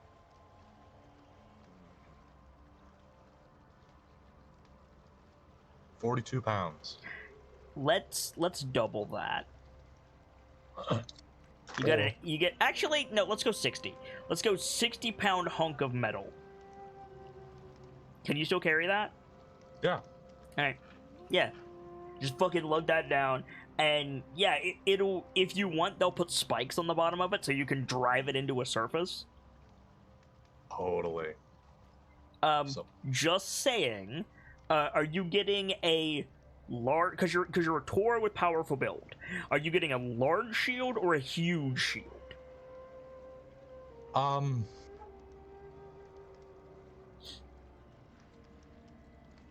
A huge shield is going to be bigger than most doors. I'm already bigger than most doors. Valid. Here's the thought. Here's the thought, right? Mm-hmm. If the shield I currently have acts as half cover for me and full cover for Anyone else, wouldn't huge be full cover for me too? I believe the stone shield you already have is huge. I see. Okay, then I'll Because if it was just large, it wouldn't give you half cover. Let me double check that real quick. Because I'm sure I have it in here. Yeah, right here. Yeah, it gives me a half cover. Right, but it's huge. Mm-hmm. Yeah. So a huge shield will give you half. A large shield was what I said wouldn't. Okay. Because you're large, it would just be a shield for you. I'll go for huge. Okay. So yeah, so if you want to slam down half of a boat, anyone else in the party would have total cover behind it. I'll do that. You could if you want, you could get some spikes on it, and they could use it as a platform. Totally. So that's gonna run like. You want it masterwork? I'm assuming you want it masterwork. That adds a +1 and makes it enchantable later, right? Correct. Probably. Okay. So that's gonna run. How much money do you have? 540 gold. That's gonna be all of that. Ooh. Okay. Because nobody wants your shield in trade. You could give it to Ice, but nobody wants to trade it. I probably will give it to Ice. Okay. I want to see about a better bow. All right. Hold on, Skippy. I got some more questions. I was just saying. Go ahead, Don. So Yeah. if a steel one would be all that I've got on me, would there be any significant change if I went to iron? Yes, iron warps in the cold. Okay, never mind. There goes my money. Easy. I mean, you have a masterwork steel huge tower shield that can be used as a climbable surface, full cover, it can be enchanted later, and it gives you +5 to your AC. Mm-hmm. So, it's a pretty good deal. Upgrading and masterworking only added +1. Oh, did it? Mm-hmm. Make that +6 then. Radical. And so, yeah, bow for Kilio. Do you not have a masterwork longbow already, Kilio? No, it's just base. Okay. A masterwork longbow sized for you would cost you 530 gold at this moment. Heck. And I'm assuming nobody wants my bow at the Goliath camp because it's sized. I mean, I guess it's a human. There is absolutely someone who wants your bow. There is absolutely someone who wants your bow. Her name is Sigrid. Yeah, okay, that's fair. Little Big! Go back to Little Big! I'm short 30 gold, but No, you're not. I have 500 flat. At any point during the couple of days it takes for the elves to show up, do you go to Tor and be like, so about that spider silk? Oh, yeah, that's right. I'm gonna do that. Yeah. Ms. Wolfwalker. Yes. Add Hi, another hello. 0 to your gold total. Oh, heck. Holy Unless you want to keep some of that thread. Oh.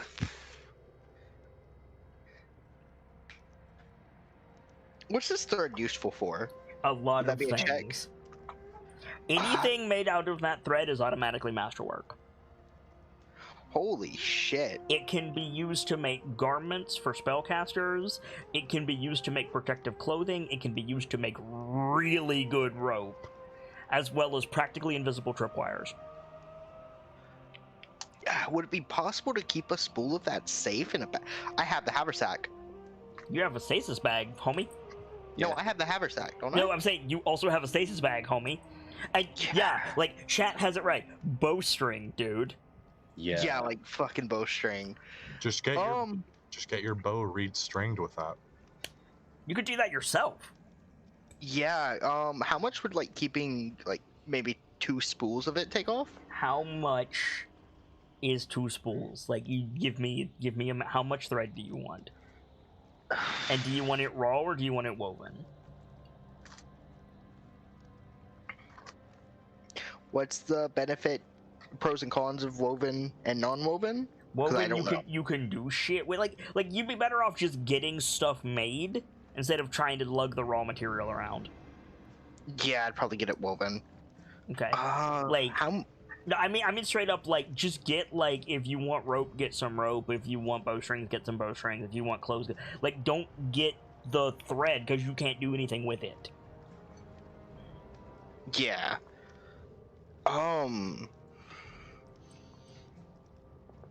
Let me put it this way: 50 feet of that rope can hold Dawn. Oh my god. Okay. Yeah. Appreciative whistle. Whew. How much would enough to make 50 foot of that rope cost? You'd be down to probably, that's a good bit, unfortunately. You'd be down to 4,300. That's only 700 out of my total. Yeah. I'm gonna take 50 foot of that rope. That is $700 rope, though, is the thing. Like, I mean, to hold on, like. So, would you like the properties of this rope? You better write this down. Yeah, let me finish adjusting my gold total. Okay. 50 feet of that rope weighs 3 pounds.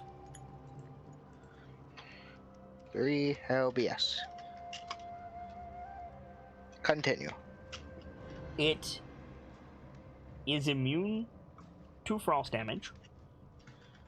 It is vulnerable to fire damage.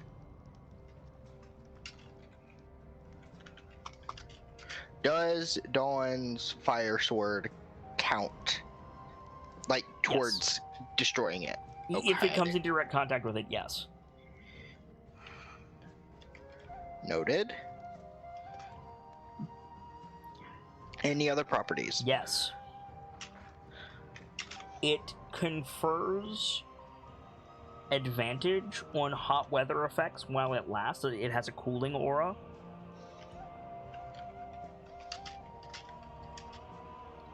And, if tied correctly, that rope can hold a lot. Like a lot. Like something in the range of 3,000 to 4,000 pounds. Holy shit.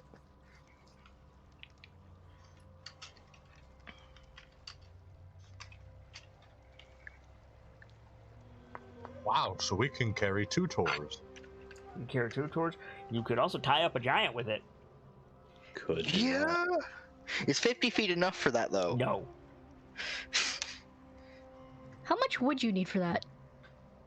A lot. Depends on the giant. Yeah, it depends on the giant. A lot is the correct answer. Yes. Most giants are huge creatures, so You want a bowstring? Yeah, I would like a bowstring. That's going to confer +2 to attack. Oh, heck. Okay. Because your arrows will fly straighter with it. Not damage, just attack. However, your Okay. bow will be vulnerable to fire damage. I'm going to keep my old bowstring in my inventory, if that's okay. I mean, you should keep several of both. I mean, okay, yeah. So how much would, like, maybe 5 sets of the string, one on the bow be? 100 each. So minus 500. That brings me to 3,800. Okay. So mark off another 530 for the new bow. Which would confer another +1 to attack and allow enchantment. Is it +1 to attack or like a bonus? It is Like +1 to attack. Okay, so now we're +3. It is now masterwork, correct? Correct?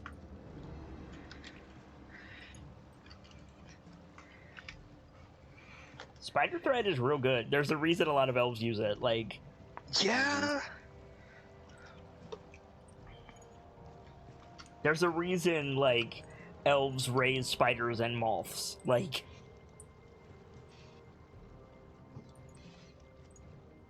Okay. So it just gets another +1 to attack with the masterwork? correct. Correct. Yeah? Okay. I'm almost as good as with the bow as I am with the daggers. Almost. Almost. Alright. So are we And so- good? I believe so. Is it elf Yeah. time? Elves! Conversation with Seagwolf and then elf time. Oh, you want to do that Wait. first? Actually, no, elf time first. Okay. How much is regular bowstring? You Just make, for the sake of you it. can make them. Okay. Yeah, you got a shit ton of, like, animal sinew. You can just make them. It's fine. Okay. So, a couple days pass while you guys get your new gear. Like, it takes you time to get your armor and stuff, and, like, your bow made, your shield made. Like, a couple days pass. And then, sometime in the, like, early afternoon, on, like, the second or third day after the Ring of Valor, you all hear, like, the sound of horns. Like, and I don't mean horns like war horns, I mean like trumpets.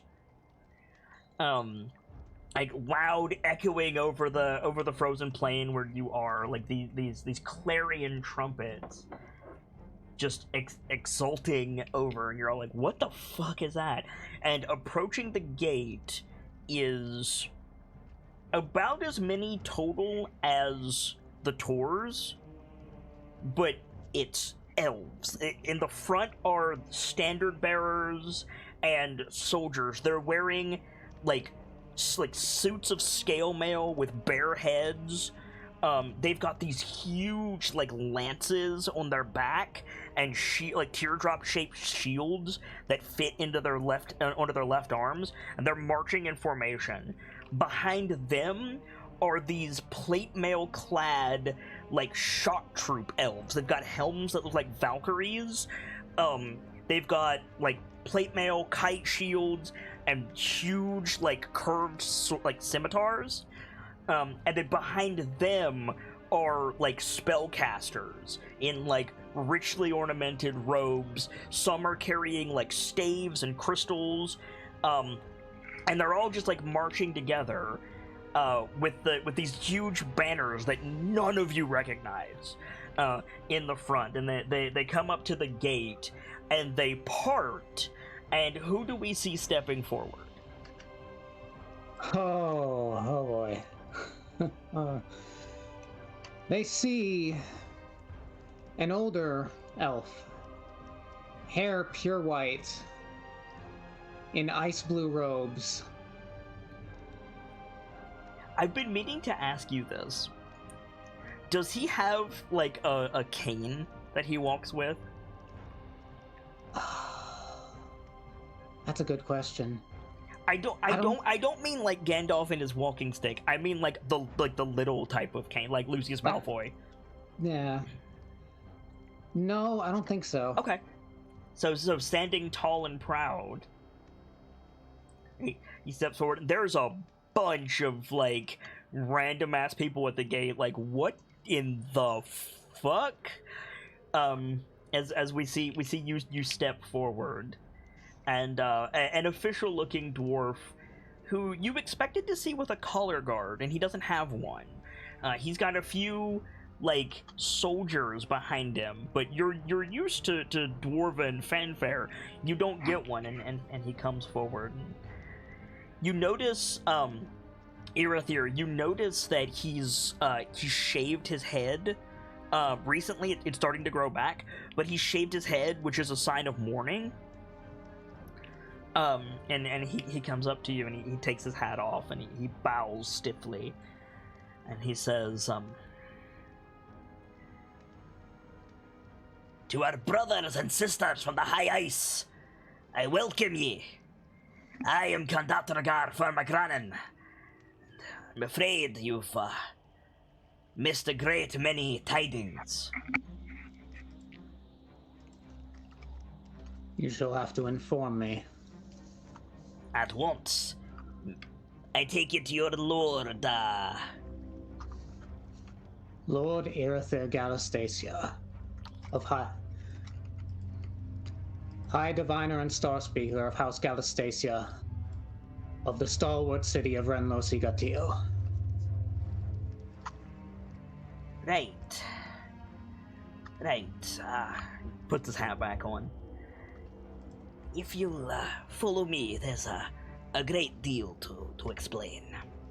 And he turns and he leads you and your retinue into the camp, into the like through the throngs of various races of onlookers. You notice the humans are very young. Like, I don't know how much experience you have with humans, Irithyr, but like the humans gathered here are not adults. You notice the orcs and the Taurs are very few in number. You notice the dwarves are even fewer currently. It leads you to the center of the camp and into like an official-looking building. You go in, and who goes in with you? Most of the retinue stays outside. Right. I think. I'm assuming Kellinor goes with you. Yeah, I think it's just Kellinor. Just Kellinor? Okay. So, you and Kellinor go in, and the Conductor like closes the door, and he says, "I'd be remiss if I didn't offer you a drink, Lord Galastasia. I'm afraid we're a bit dry on mage wine at the moment, but I'd like to offer you some brandy if you want to partake." You know as well as I do that the situation does not call for pleasantries. Aye. He steps behind his desk and gestures for you to have a seat. He hops up in He'll his take a chair. seat. And Kellinor stands behind you. Hand on his sword belt, and the conductor guard says, "We were told you weren't coming, Lord Galastasia. Not to say you're not welcome, but we've had to send a great number of my kin home, and even more are wounded. There was a dragon attack some days ago." Okay, absorbing that information. A shame we were not here to assist. Things in the high ice are complicated. With all due respect, you came in with soldiers clad in dragon scale, if my eyes aren't deceiving me. I think you'd cause more trouble if you'd been here, though I'm grateful for the kind words regardless. You missed most of the mood's events. The Great Hunt has been decided. I believe one of the Goliaths won the quiver your lot sent, and thank you kindly for it. You'll forgive my distraction. I had to send the phalanx away. Gauntlgrim is...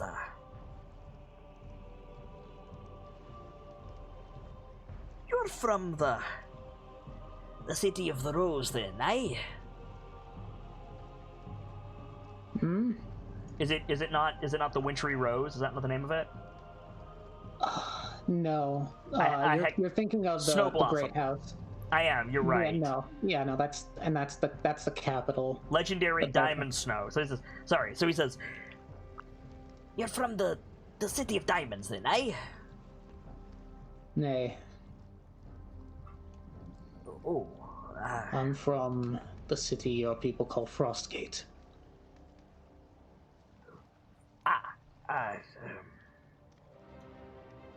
You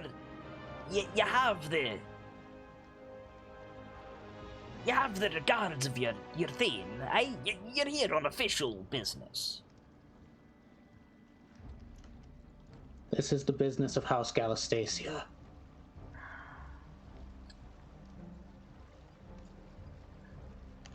In that case, I had to send my phalanx away on important business.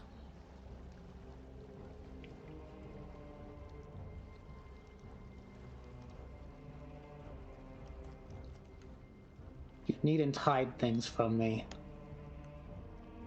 What'd you say? I said you needn't hide things from me.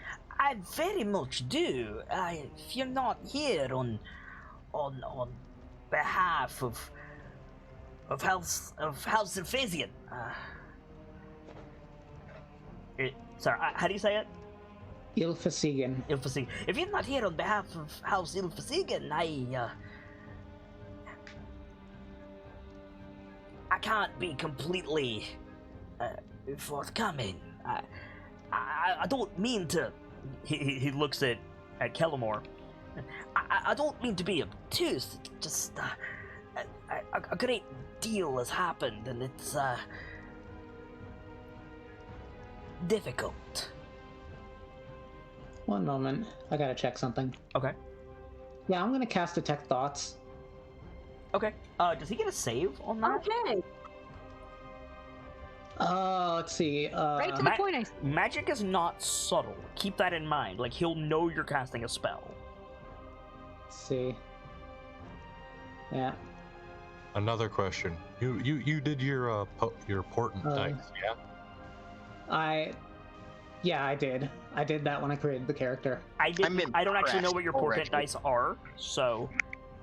They are 18 and 14. Okay. But yeah, they don't initially get a save as I learn their surface thoughts. Fear. As his surface thought is fear. As an action, I can either shift my attention to another creature's thoughts or attempt to probe deeper, in which case they have to make a wisdom saving throw. Okay. So the surface thoughts will be subtle. If you probe, it will be visual. and they know if I try to probe deeper. Alright. Which, of fucking course, an elf would. So, Yep. so what is your surface level detect thoughts look like? Do his eyes light up for a second, or Yeah. okay? I'm gonna see if the conductor guard notices. He's distracted, so I'm gonna give him a penalty. No, he does not notice. Okay, so yeah, his surface thought is confusion at your arrival, and something is distracting him with fear. You can trust in me. I have enough authority to know. My I'm trying orders to- come from the Thane, Lord Galastasia.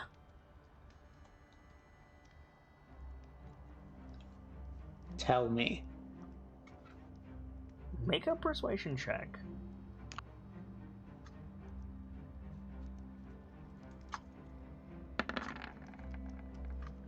Okay. So he sighs.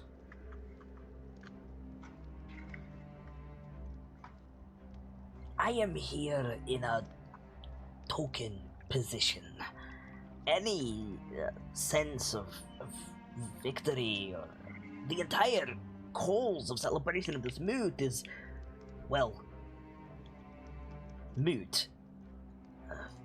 Goldogrim is currently occupied.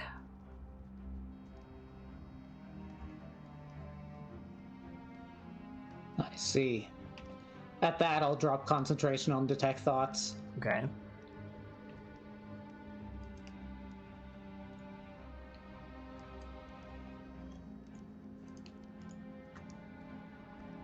It seems the situation in the north at large is rather dire.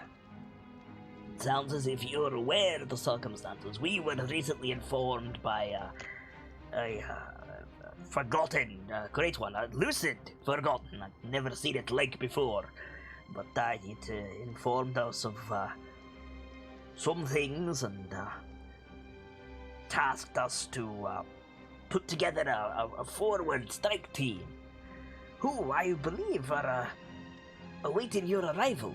Not to say you're under any obligation, of course. That's just that they wanted to speak with you. You'll forgive me, Lord. That's weighing on my mind of late. I'm not sure what to do for the remainder of the moot. I'm not even certain I still have a position that exists.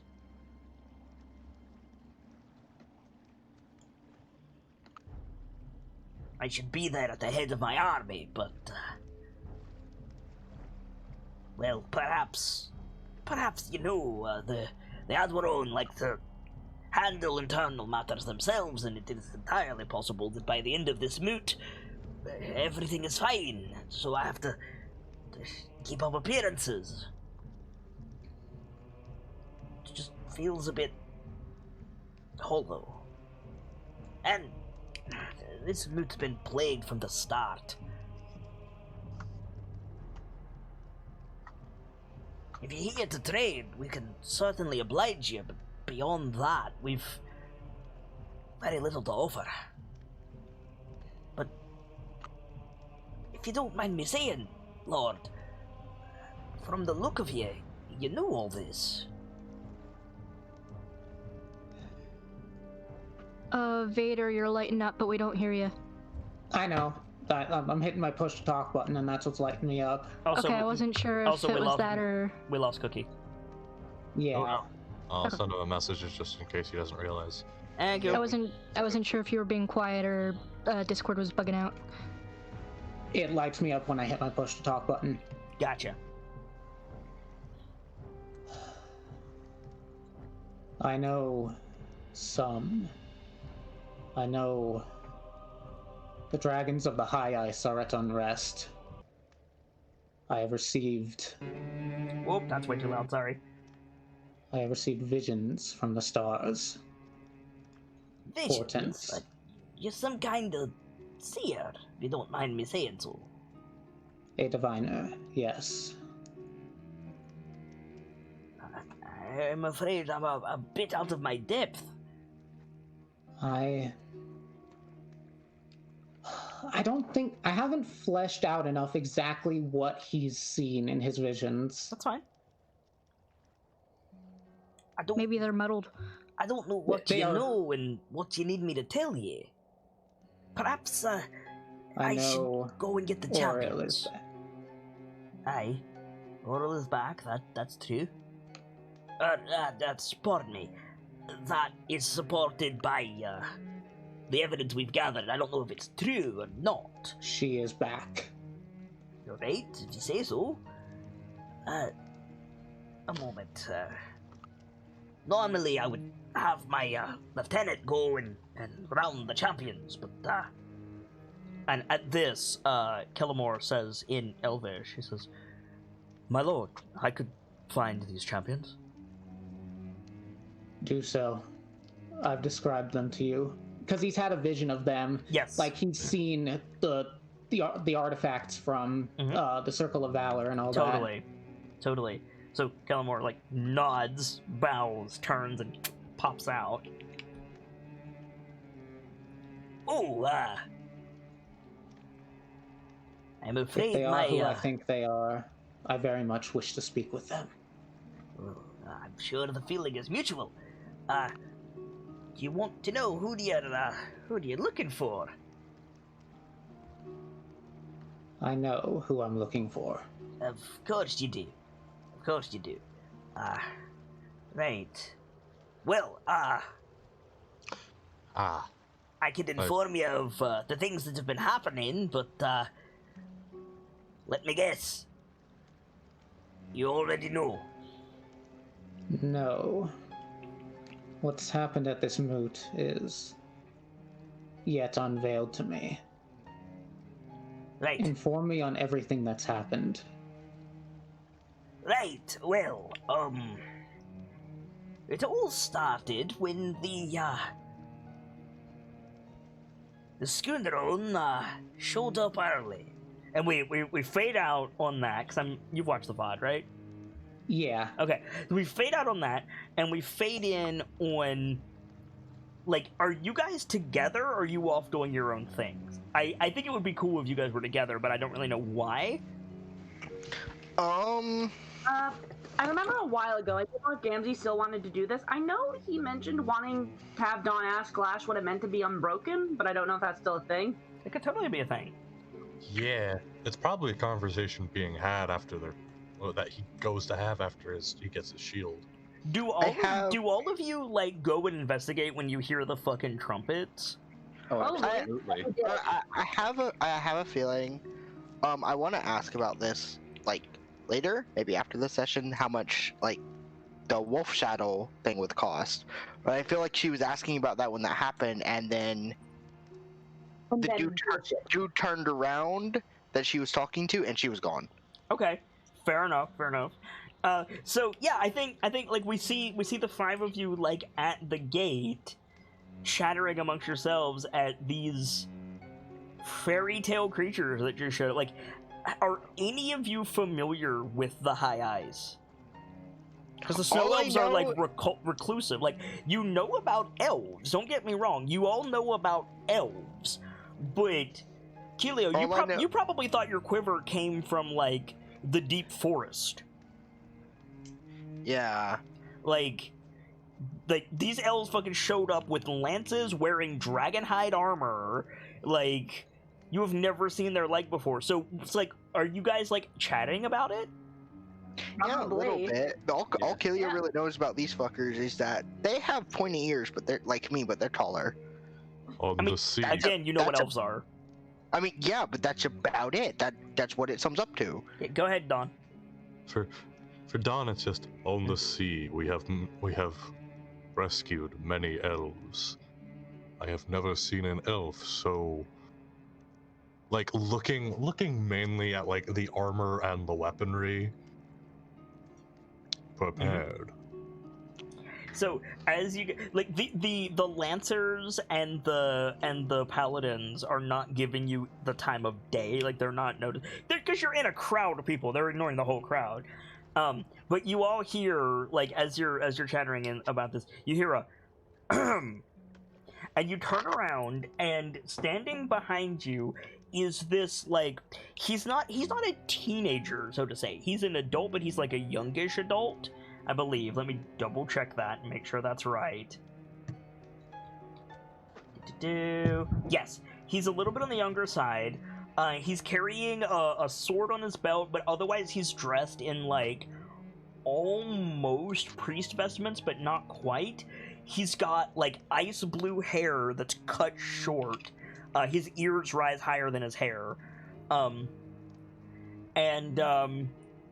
With that description, Vader knows exactly who I'm basing this character on. and he smiles at all of you. Why am I getting like Artemis Fowl? A little vibes? bit Artemis Fowl. Vader, can you link a picture of you know who backstage, please? I think I know who you're talking about. Guess we're gonna find out. Sad Boy McHorseshield. Yeah. Sad Boy McHorseshield. Okay. Vader knows exactly who it is. Don't worry. That is a very specific descriptive Vader modifier. knows exactly who it is. It's fine. I swear. Like I'm not thinking like Artemis Fowl the person. I'm thinking Artemis Fowl the bullshit. Yeah. Just. Hey. Oh, wait. I know what you're talking about. Yes, you do. Yes, you do. What would you like to share with the class? Yeah, it's that guy. Just not. Oh. So much. Yeah. Okay. Yeah. Well, I'm leaving. You see that guy, like standing behind you, and he smiles at all of you, and he like bows like all the way down, like he like raises his hand up above his head like a ballerina, and then bows and sweeps with it, and he says, "My Lord High Diviner Irithyr Galastasia requests your presence, please." ...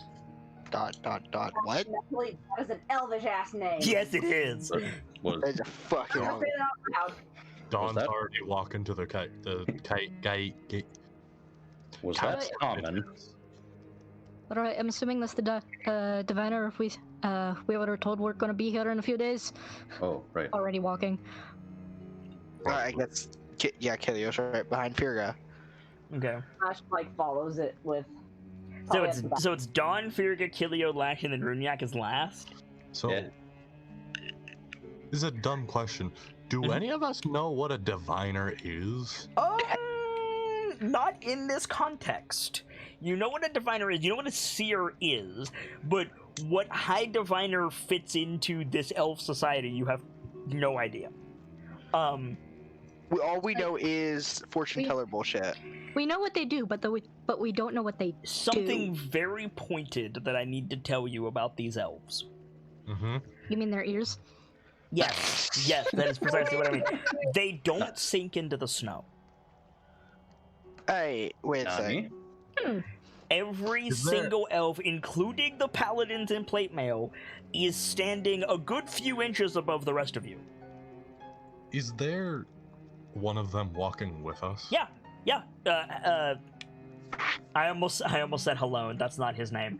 Sad boy. Kellinor is walking with you. Winter itself has accepted your people, I presume? Like, pointing at his feet. Yeah, he literally just like he smiles at you. He rests one hand on his sword hilt, and this like note plays from the sword sheath. Just this, and he like waves his hand in front of him and makes snowflakes. Fucking hell. You are unlike most elves I have met before. How many elves have you met? Does like the full like thinking gesture? Counting on your hands. 9. Well, I would hope I'm not like any of those. My lord is this way. You'll notice that he always keeps one hand on his sword, like at all times he's resting one hand on his sword. Like casually or like? Yeah. Just like it's effectively like he only has one hand because his other hand is always on the sword. He strikes Dawn as nervous. He's smiling. I mean, a bit stiffly, Not but he's nervous, smiling. just prepared. A You bit. can Overly prepared. And yeah, he seems to be walking towards the Conductorgar's tent. Yep. Building. He strikes Dawn as that nervous. checks out. He's smiling. Two things can be true. Fair. It's true. I'm sorry. So, My wolves are following slightly behind as well. right. I would say he might be a little paranoid, but given what's happened at the moot so far, Yeah, just a bit. So, Kellinor looks at Kelio as they're walking. He says, "Huh. How did that find its way into your hands?" Which one? The gestures at the quiver. Oh, I misheard. I won the Ring of Valor for my people. Well, the quiver was from the hunt. No, wait. Okay, wait. Yeah, no, wait. I'm misremembering all the bullshit. I think she just says purple wormling. hey, she dragged it all the way back to the camp.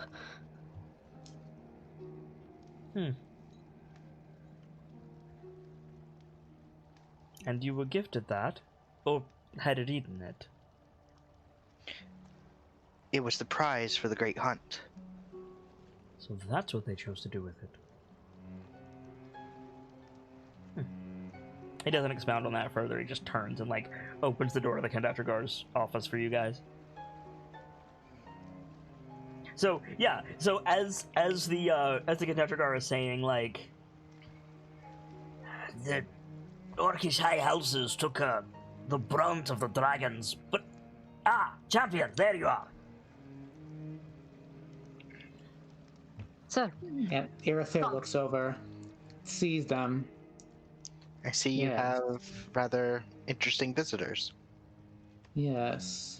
You say It interesting is you. visitors, and Kellinor's demeanor completely changes. He glares at you and goes to stand behind Irithir's chair. Yes, you are the ones I saw. You will explain to me everything you know, everything about your mission. I'm Looks to the conductor, looks kind of like, okay, straight to the point. Don't hate it, don't mind it. The Conductorgar Also- is fixing himself a stiff drink. also looks at the Conductorgar. Conductorgar. So Firga, Yeah. Counselor Firmagranen is fucked up. Oh, yeah.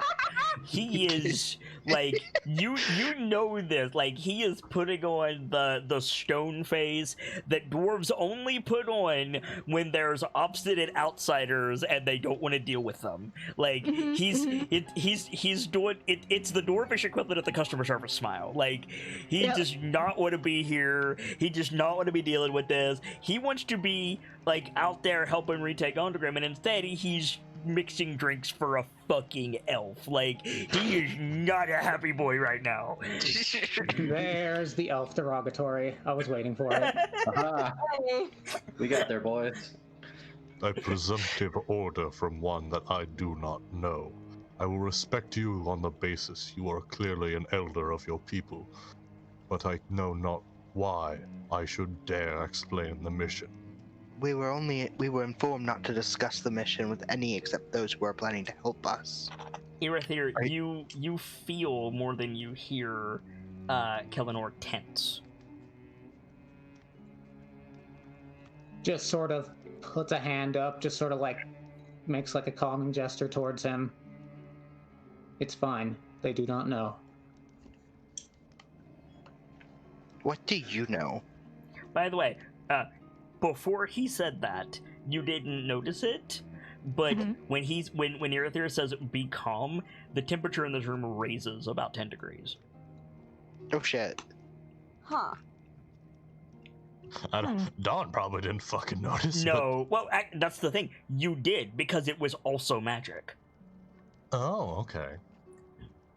Even with the sword, that's Yeah. impressive. Exactly. Between my fur and the sword, that's impressive, actually. How much do any of you know about divination magic? It is a school. It is powerful. But would I have to roll to see what Lash knows? Because Lash is It not. would be an Arcana check. And also, by the way, when you ask that question, you hear Ice Cube fall into glass, and then Dawn says, "It is a school." Clink. It is very powerful. Clink. Clink. Like, and then very quietly you just hear, "Oy." Like, I'm tempted to leave it there, but should I roll an Arcana as well? yeah, feel free. Lash does not know shit. I'm gonna roll I'm one gonna do as it, too. well. I'm just gonna Kelio, roll you're gonna one. have disadvantage. Huh? You have disadvantage, Kelio. Oh, it doesn't fucking matter. Cool. So Runyak, Hi. this works because the high ice borders the Reghead Glacier. Yeah. You know, this guy is, depending on where he's from in the high ice, he is equivalent to Elkhart. Hi, Ace. High ice, sorry. Yeah, depending on where he sits on an inebriated halfling, Dawn, you know that divination. It is a school. It is powerful. No, you rolled pretty well, actually. You know that divination magic can weave the invisible threads of fate to change the outcomes of things that should be set in stone. It's more subtle than, like, what you do, dragging people out of the ice and warming them up, but it is fair to say that it is within the realm of possibility that there were people who you got out of the ice and it was like, I don't know if they're going to wake up tomorrow because of how bad it is, and then they wake up, that someone like this guy might have had a hand in that.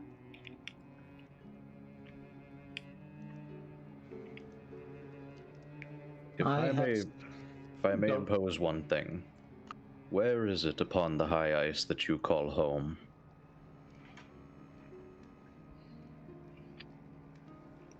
I am a member of the Council of Lords of the stalwart city of Renlo-Sigatio.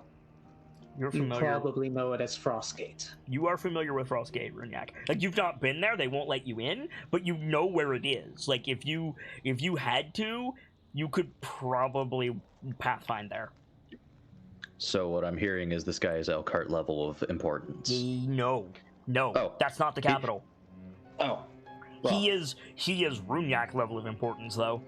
Oh, good.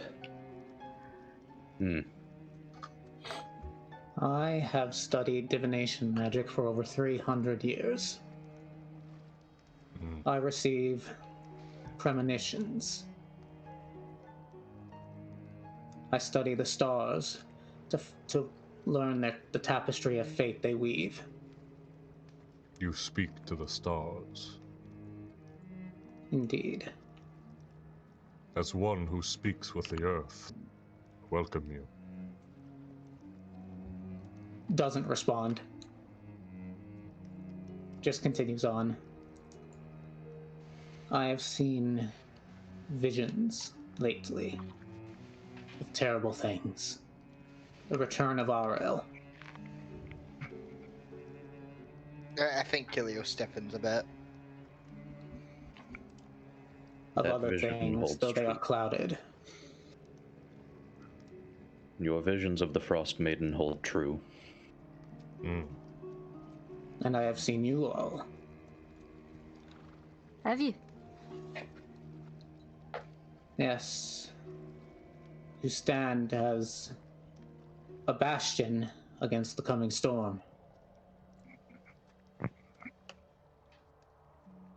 I don't suppose you've seen whether or not they win.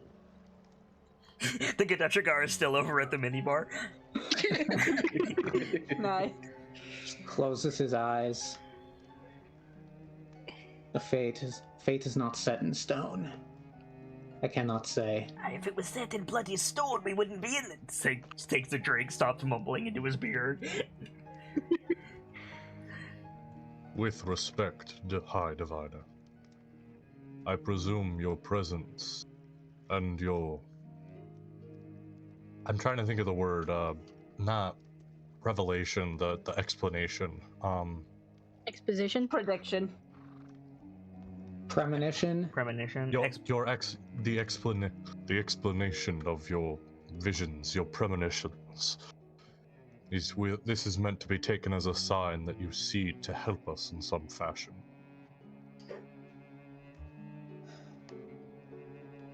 The fate of the world is at stake. I doubt whatever forces muster against you will stop before the high ice. And also the dragons of the realm, the dragons of the high ice, grow restless. They muster against us in greater numbers. What's your passive perception, Erithir?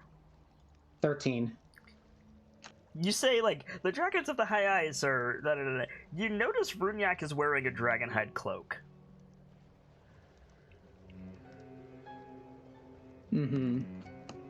That's probably one of the things he saw in his vision, though. Aye, but it's still, like, significant.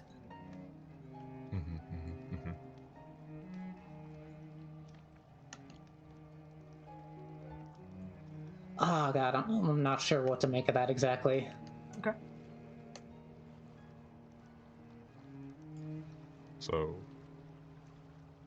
I believe our fates are intertwined, as are the evils mustering against us. Therefore, I wish to know of your mission, and yes, I seek to offer aid. The words of Our the High mission. Diviner would be of great use on your journey. You know that tone, Erithir. He's taking it as given that the aid you're going to offer is him.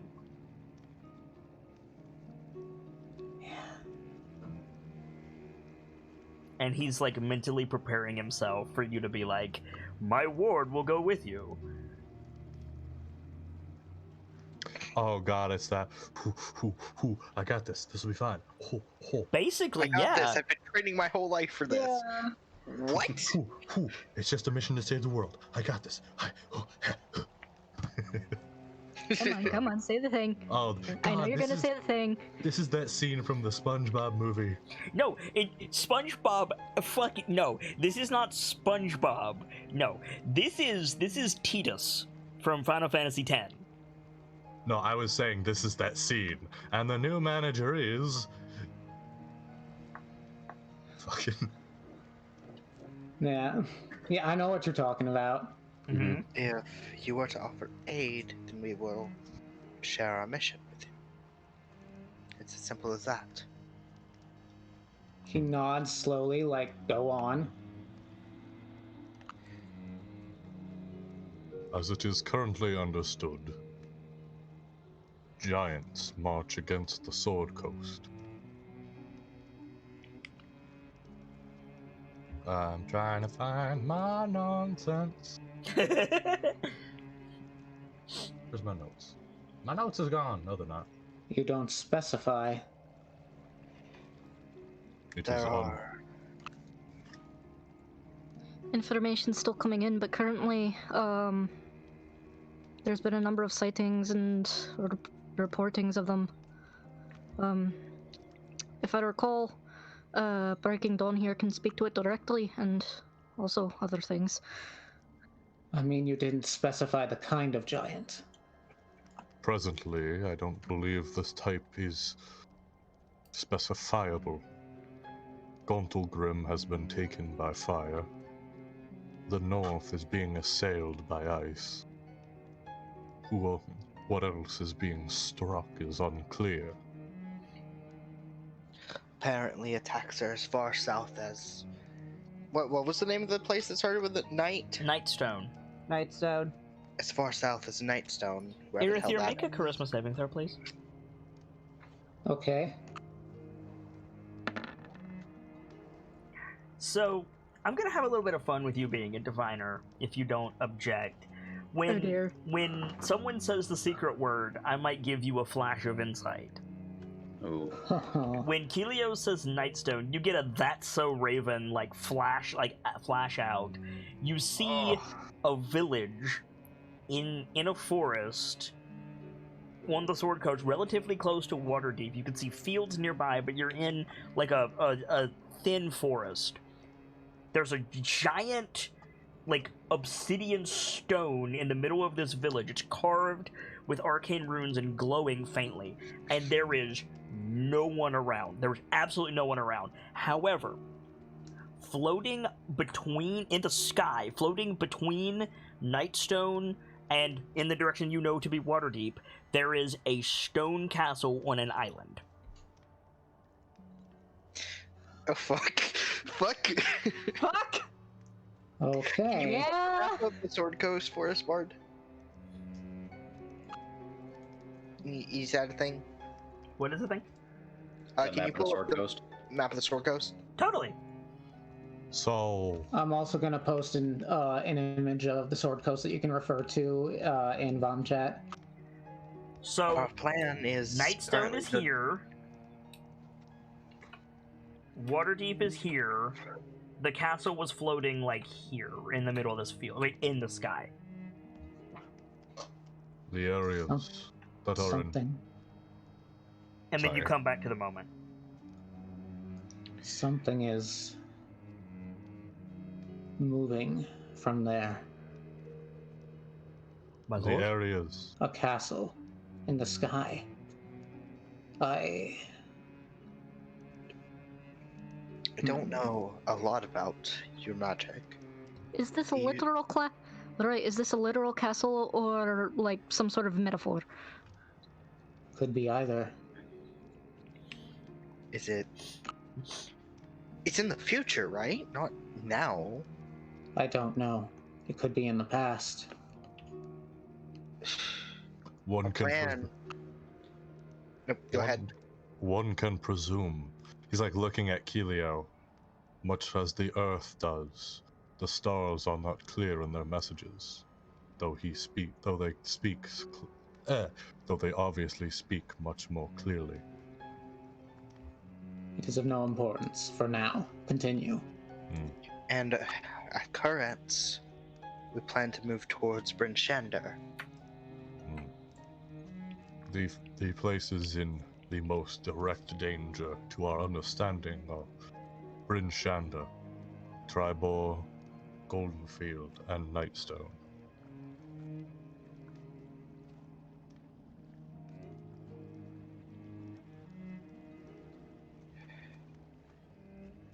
We plan to save Bryn Shander.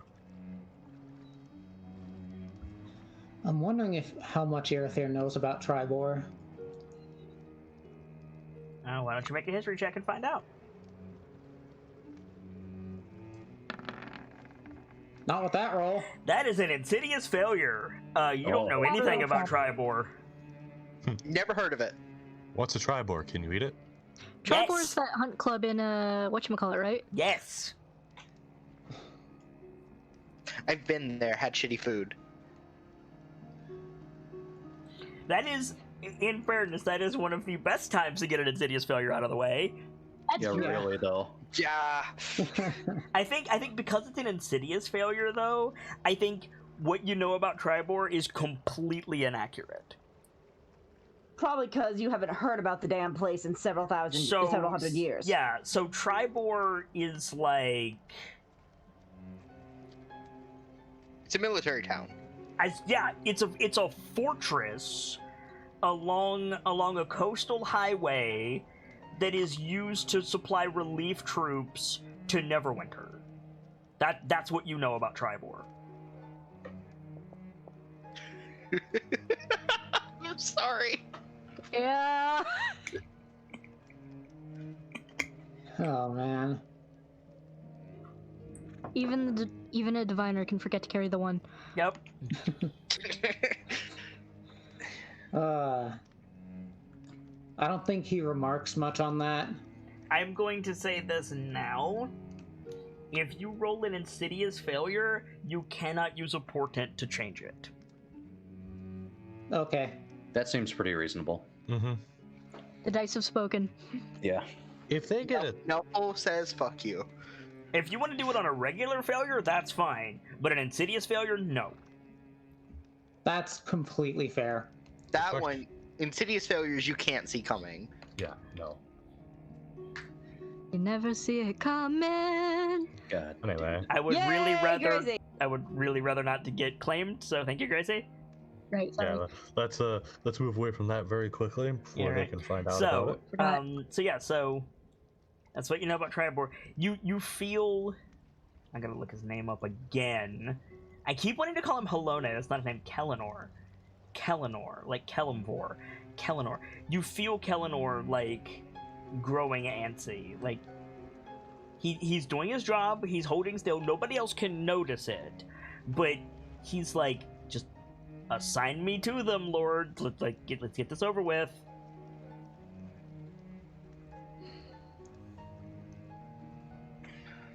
Like that's why you called me in here. Like, Has by this point, like, what they know been explained, or? probably not. So if they want to continue, that's fine. Hey, I want the full story before I say anything, one way or the other. I'm trying to get you abreast of the things, and I'm blanking on the details. Like, Tribor is this trading town, which is important for getting... Pulling up the document. I already have it up. I'll repost the link. Thank you. Golden Fields supplies food all over the coast. If it falls, eventually it's going to be a famine. I forgot the name of the place, but some sort of strategic magical fuckery.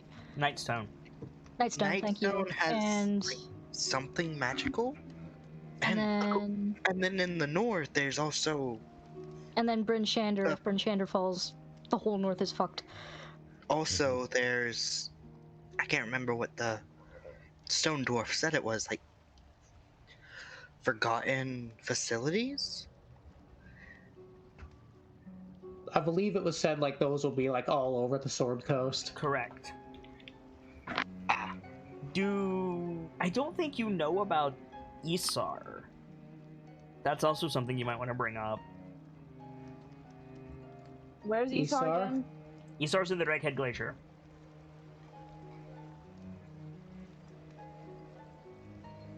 There is. But I don't know what Isar is. I don't know that Oh. word. That's because none of you beside me really know what's going on with that. There is. Is he the dude involved with the wolf faction thing? Yes. Yes. The usurper or whatever? Yeah. So you might want to bring that up, Runyak. If I may, High Diviner, what do you know of the men of the Reghead? I suppose I should roll for that. Yes. History check. They're tougher than most, but they're still... They have that terrible human habit of not living very long. Christ! Yeah. Like, you look at Runyak and you see a withered skeleton. God, don't worry. I broke that habit a long time ago. I'm sorry, you did what? You did what? Yeah, just one simple knife right in the heart, and now I'm good to go. I know about as much as any other human tribes further south, human cities and such. The way the Reghead are classified are currently within different tribes. The tribe of the elk, tiger, the bear, and the wolf. There is one currently calls himself the king of the tribe of the wolf, Isar Kronenstrom. He has taken malicious intent towards the rest of us, Reghead. Whoa. Sorry, Cookie. I just rolled for Kellinor to see if he knows that name. Yeah? And he rolled pretty well. So, yeah, like, you start talking about Isar. Kellinor, like, steps out from behind your chair, Irithir, and, like, moves to a better position to guard you. And he's just, like, he's fixing Runyak with that soldier stare of, like, I know where this is going. Like, that is a threat. Not to you, but, like, what you're talking about is, like, that is a clear and present danger that I am aware of.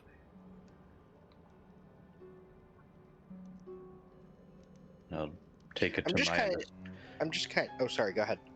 I'll take it to my understanding you know what I speak of then. I know of his forces. Do you know of what he himself has done?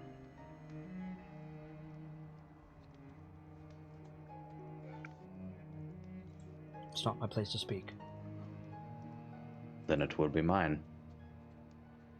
He has taken up a pact with Malar the Beast Lord. And with that, I need another drink. Goes back over to the minibar. Should I go ahead and make a religion check? Yeah, absolutely. I Religion don't check? think I've ever heard that. You have advantage. Wait, By the way, how... wait. You need to specify who, because there's a lot of people. Irithir has advantage. I I'm think gonna roll. is it fair to say that Kellinor is a student of religion? Yeah. Like, because of who he is and what he knows. By the way, all of you failed except Irithir. I'm sorry, I lost audio for a second. What were we doing? You're rolling to see if you know about Malar the Beast Lord. Ah, okay. My rolls are shit tonight. Um, What roll? Same religion. So I think like you have had, Dawn. You only passingly know about Malar the Beast Lord. You know that he's a god of the hunt, and he's bad. That's basically it. But Irithir, I think you've had like long nights in animated discussion with Kellinor about religion, and he, in particular, is familiar with like the gods of the enemies of the High Ice, right? Mm-hmm. And so he has said, like, and you've brushed him off, but he has said for years, which is not long for you. It's been a recent thing by your reckoning, but he's been saying for years, like, we need to pay attention to this human god. Like, Malar is allied with Grumsh. We know the orcs are a problem. Like, we need to keep an eye on him. He's in the world. This is a problem, and like that all comes flooding back to you when Runyak says, like, Isar's a servant of Malar the Beast Lord. Like, I see. like all of the long nights that you've had, and he's not gonna rub your nose in it. Like, he doesn't make any outward sign, but he knows that you know. The Like, tapestry is literally, weaving together. I'm not gonna tell you guys... I'm not gonna say I told you so, but I'm gonna make a face of it. The tapestry of fate becomes clearer. Very well. I'm about to ruin this boy's day. Okay, yeah, you are. Kellinor. Immediately starts to step forward. You ought to stay here at the moot. What, I need to get a name real quick. His heels click on the stone hard enough to echo. He can't dispute you, especially not in front of fucking mortals. But you... Wow. But he... Mortal, not in front of a Tor, not in front of a dwarf, not in front of an orc. But he just, like... Again, you feel the temperature drop as he loses control just enough just to demonstrate, like, abject shock. Like, you're like, Kellinor, yes, my lord, I'm about to step forward. I need you to stay here. What? Pardon, fuck? Come again? Pardon fuck. Pardon fuck. Audible record scratch in Yes, there. record scratch, freeze frame, pardon fuck? I need you to remain guard to Anwena. And the new manager of the Krusty Krab is Squidward. What? You know my son and daughter-in-law would never let me live it down if anything happened to her. I will go with these champions. My lord! He immediately stops himself. And, even that was enough to, like, put him on trial for insubordination. And you see him, like, swallow, and he says, by your will, High Diviner. They have need of my expertise and my wisdom. I will be back. When I return, your apprenticeship as a ward of Haskell Estacia will begin. In Elvish, he says, let me get the name. In Elvish, he says, sorry, looking for it. I do not have that one. In Elvish, bitch, what the fuck? No, in Elvish, he says, my lord, House Karamdon is moving.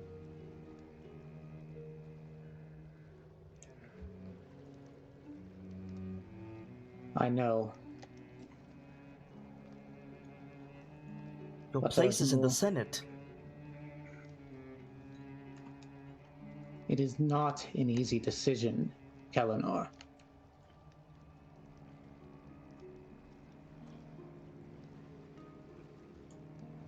Lord Aranay and Ilavara can handle things while I'm gone.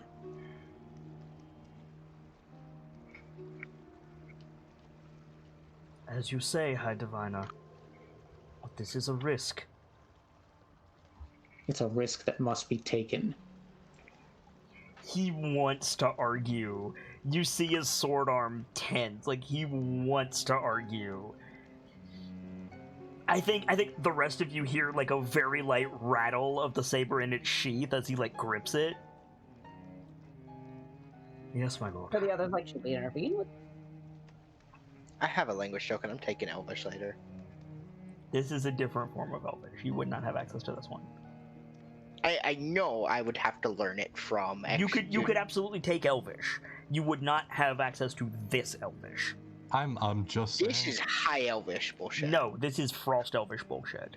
I'm just saying we should take the time on our journey to learn languages from one another. Agreed. Yeah. Agreed. Yeah. So that Sure. being said,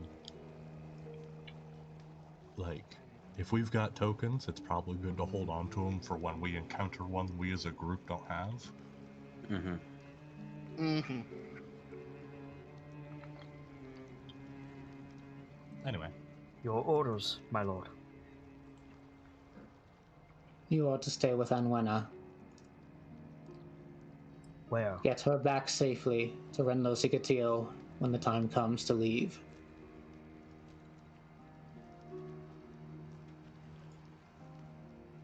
And when will that be? I objected to this journey from the word go.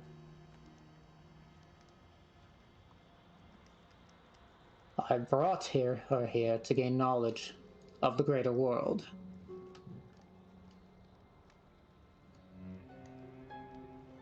Shouldn't be more than a day or two, though. Shall I inform the Lancers that they're splitting their attention? What do you mean, out of character, what do you mean by splitting their attention? Meaning, they're going with you, right? Some of them? And some of them are staying with me? Shakes his head slowly. This is a journey I must make alone with these champions. Visible twitch. Do you think me incapable? Against at least 2 goddesses, my lord?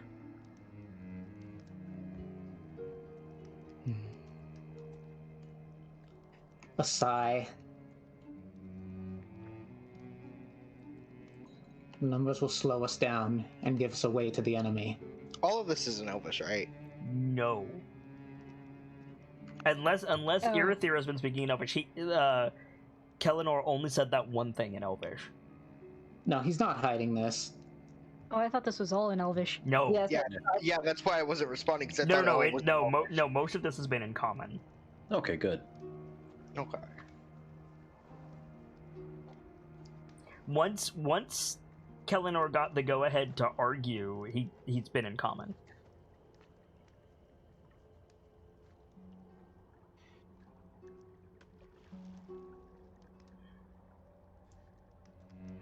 I would never claim the High Diviner to be incapable, my lord.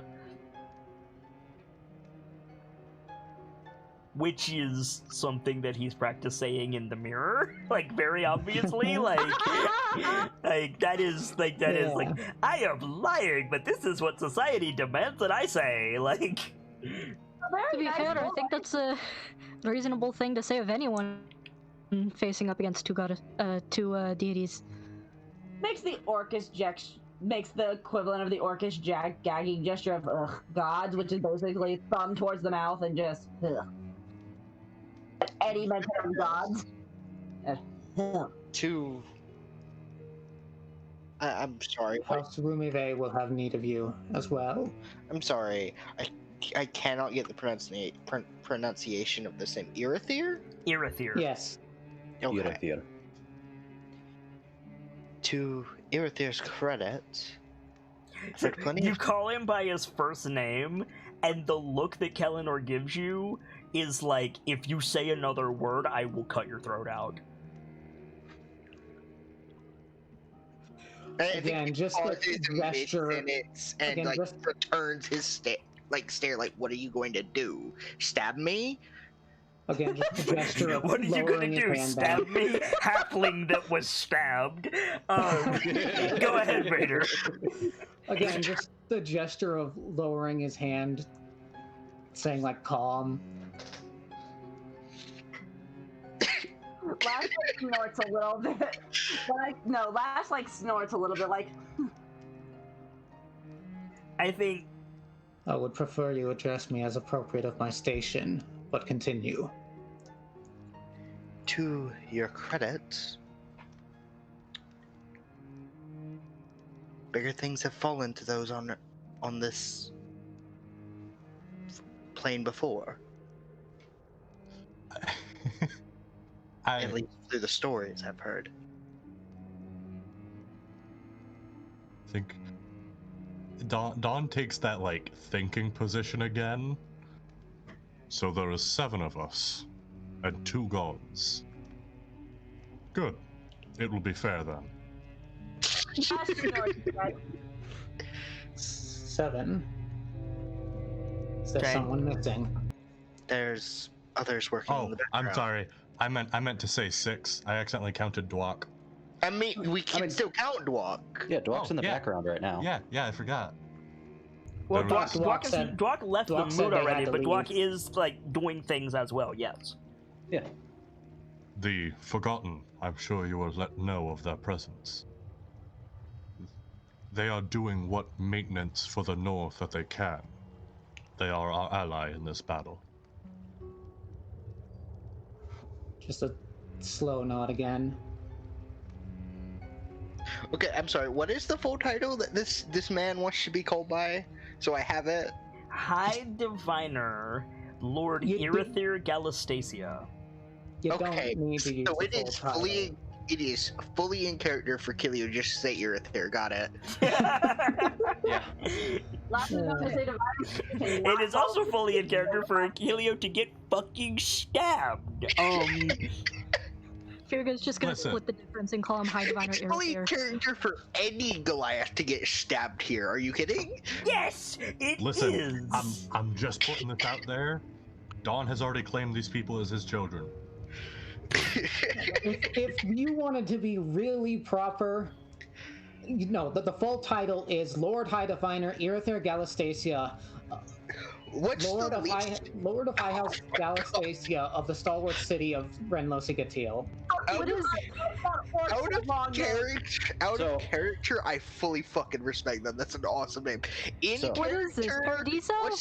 in character, what's the least amount Kilio can say and get away with it without getting stabbed? Lord Galastasia would be the least you could get away with. Yeah.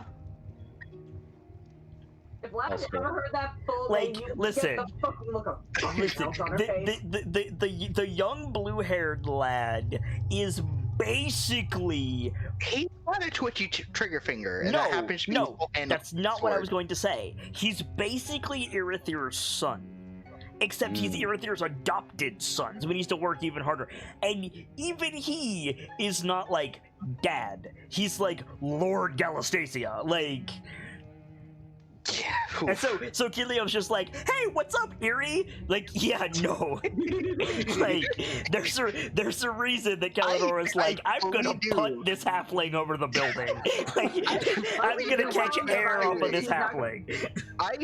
This is not like Pierce saying Vajra Safar. This is Kilio fully aware of the situation and being Kilio. Are you aware This of the is- consequences? Is the question. This is, I am not. This is not Pierce calling Vajra. This is Sockham calling Lord Mert.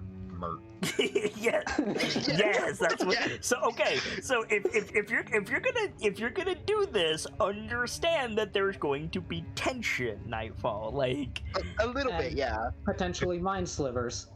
It's a potentially, Goliath. like yeah. Galastasia. I'm setting this in stone now. Lash cannot say Galastasia. She's going to go with Divider. I'm sorry. Now all I can imagine is just like a shirt that has like one of those California girls, except it's a Goliath doing the pose. What are you going to do? Goliath. Mind sliver me? Lord Exactly. Diviner would also be acceptable. Lash is not gonna fucking call someone Lord. Hi, Diviner. I suppose introductions are in order if you are to join us. Nods. Unless the stars also told you our name. They have not. Introduce yourselves. Puts out his hand. I am like, not for a handshake, like the straight out thing. Mm. As like Tors do as a hello. Right. I am Breaking Dawn, acting chief of of the Hollowstone tribe. I apparently can't speak tonight. I'm gonna have to just say Kilio. Not Kilio, Wolfwalker, I mean. What Chief Lash of House Dark Driver of the High House Dim Watcher. And she like strikes her chest again. You get a look of surprise, Lash, from Kellinor.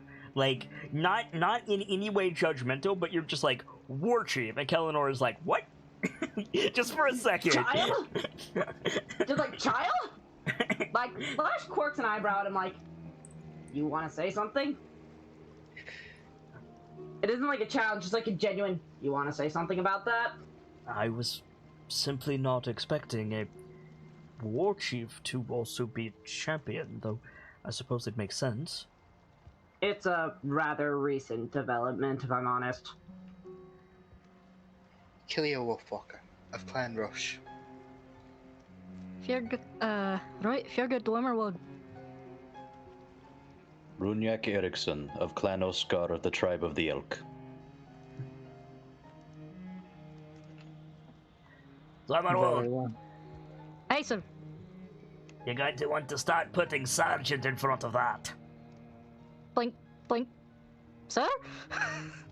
Lash gives her the full orc grin, like, nice. He like turns around, he's holding a glass of whiskey, and he like gestures with his free hand. He's like, you're a champion, you bearing the thin shield, you're a proper soldier. Hey, You sergeant going at on your own least. mission? Hey, Shot, sir. shot down a dragon. You shot down the Sergeant- dragon. Hey, shot down the dragon. Hey. Sergeant Fjörgud Dwemerwood. You have exploits. You have more exploits than most of us here so far.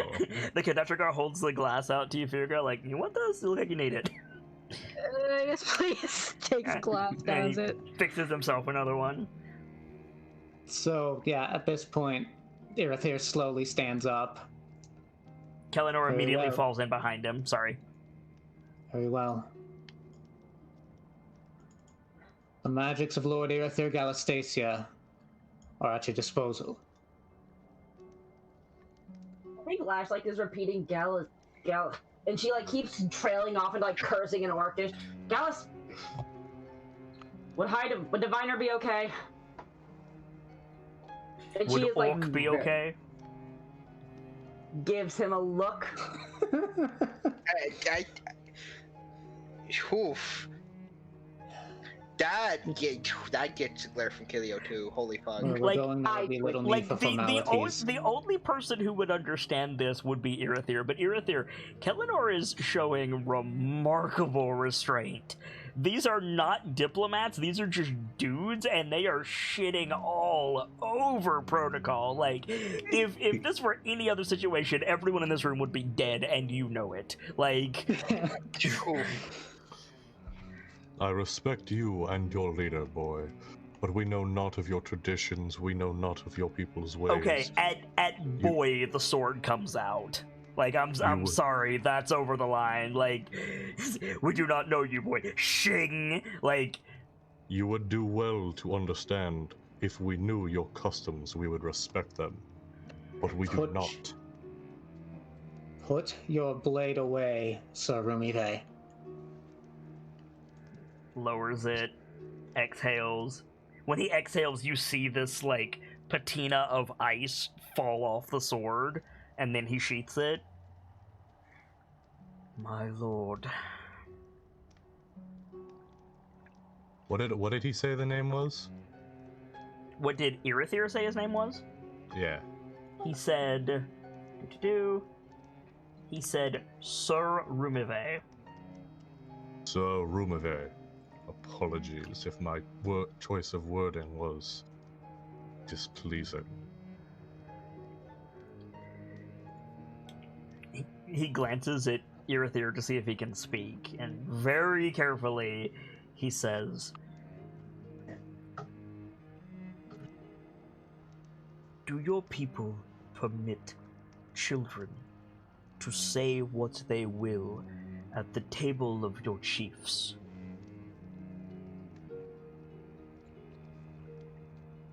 Looks at the. I was the answer in your case, Kilio, is yes. I think looks at the rest of the group, looks back at itself, looks at the group, nods, nod. Lash kind of just doesn't matter. It does. Yes. We. The To children. speak frankly, Sorry. I have not walked these snows for nearly 250 years to be called boy by a talking cow. Dawn's grabbing the sword. That's a line that should not be crossed. Lash's eye is like slightly twitching, but she's like she has the closest thing to a diplomat smile an orc can manage. Yeah, so you And like it's fucking terrifying. you grab the sword, and Kellinor makes a gesture at you, like, see, exactly, like. Alright, I believe we're supposed to be fighting all the Frostmen, not each other. I called you. That's an order of magnitude different. It really isn't. Settle yourselves. I will not be compared to a mindless animal. Likewise. What? We didn't? What? Call them boy. It's not mindless. By which he's a... Have their own- Yes, that's the implication, Nightfall. No, that's in character.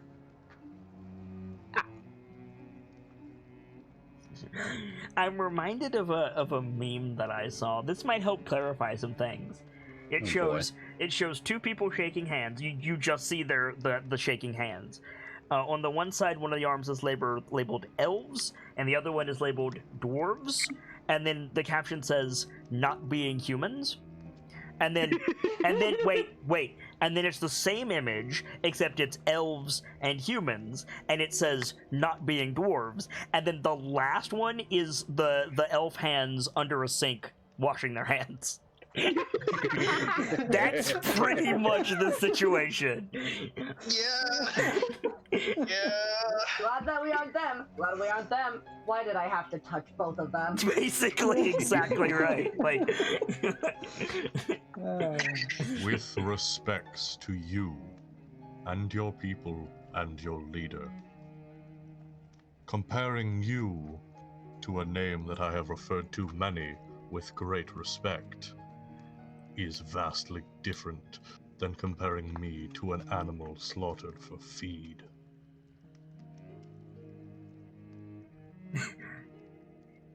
Irithyr, you can tell Kellinor is about to say, "But you are," but he stops. It's good that boy stopped. He was gonna get smashed. Yeah, you see how well that goes for you. Yeah, right? I mean, it's gonna go pretty low. We're gonna be down 2 party members. Yep. Huh. So what are we going to plan for, plan of action? What are we going to continue taking pot shots at each other? Right. Nah, I let's devote- hear Irithyr takes the change in subject and just goes, "You have your orders, Kellinor." Again, he gives you this look like, "Are you fucking sure?" as he's walking towards the door. And, like, he does that, like, open door slightly, look at Irithyr like, "I'm actually doing what you said. I'm leaving now. Time to pull the rug out." Like, and you don't do anything. He's like, opens Please the say door and steps psych. out. Yeah, right. Please, Gotcha. for the love of Get the fuck, camera. say something. Anything! Yeah, basically, yes. And he steps out, closes the door. When he leaves, the conductor guard just goes, "Prick." I think Kilio nods. With respect to you and your retainer, High Diviner, I fucking agree. Lash is like back to trying to say his last name and it keeps trailing off into discipline. Damn it! Okay, so here's the other thing though. Mispronouncing the name is just as bad as calling him anything else. Yeah, a bit. That's why Lash is trying. Galastakia. Here's one for That you, was- War Chief. Firmagranen. Good luck. Herma. Firmagranen. Can I offer any of the rest of your champions some brandy? Please. I'm good. Like, starts to get a glass out, turns to look at Dawn, holds out the bottle. Whole bottle. Once we get over this tension, the party is gonna be fucking lit. Right, well, I seem to be out of brandy, so I need to go and rectify that. I'm sure you have secret dealings to do, so you have the run of my office. Just don't go through my desk, and I'll be back in, well, whenever, Why? What's in the desk? Lord High Diviner is, finished with you. Out of character, Wait, probably yes. born. As he's walking out the door. Yeah? No. Just like saying, why? What's in the desk?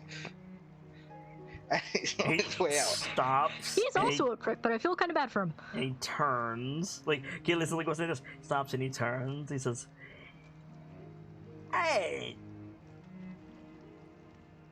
Dog food."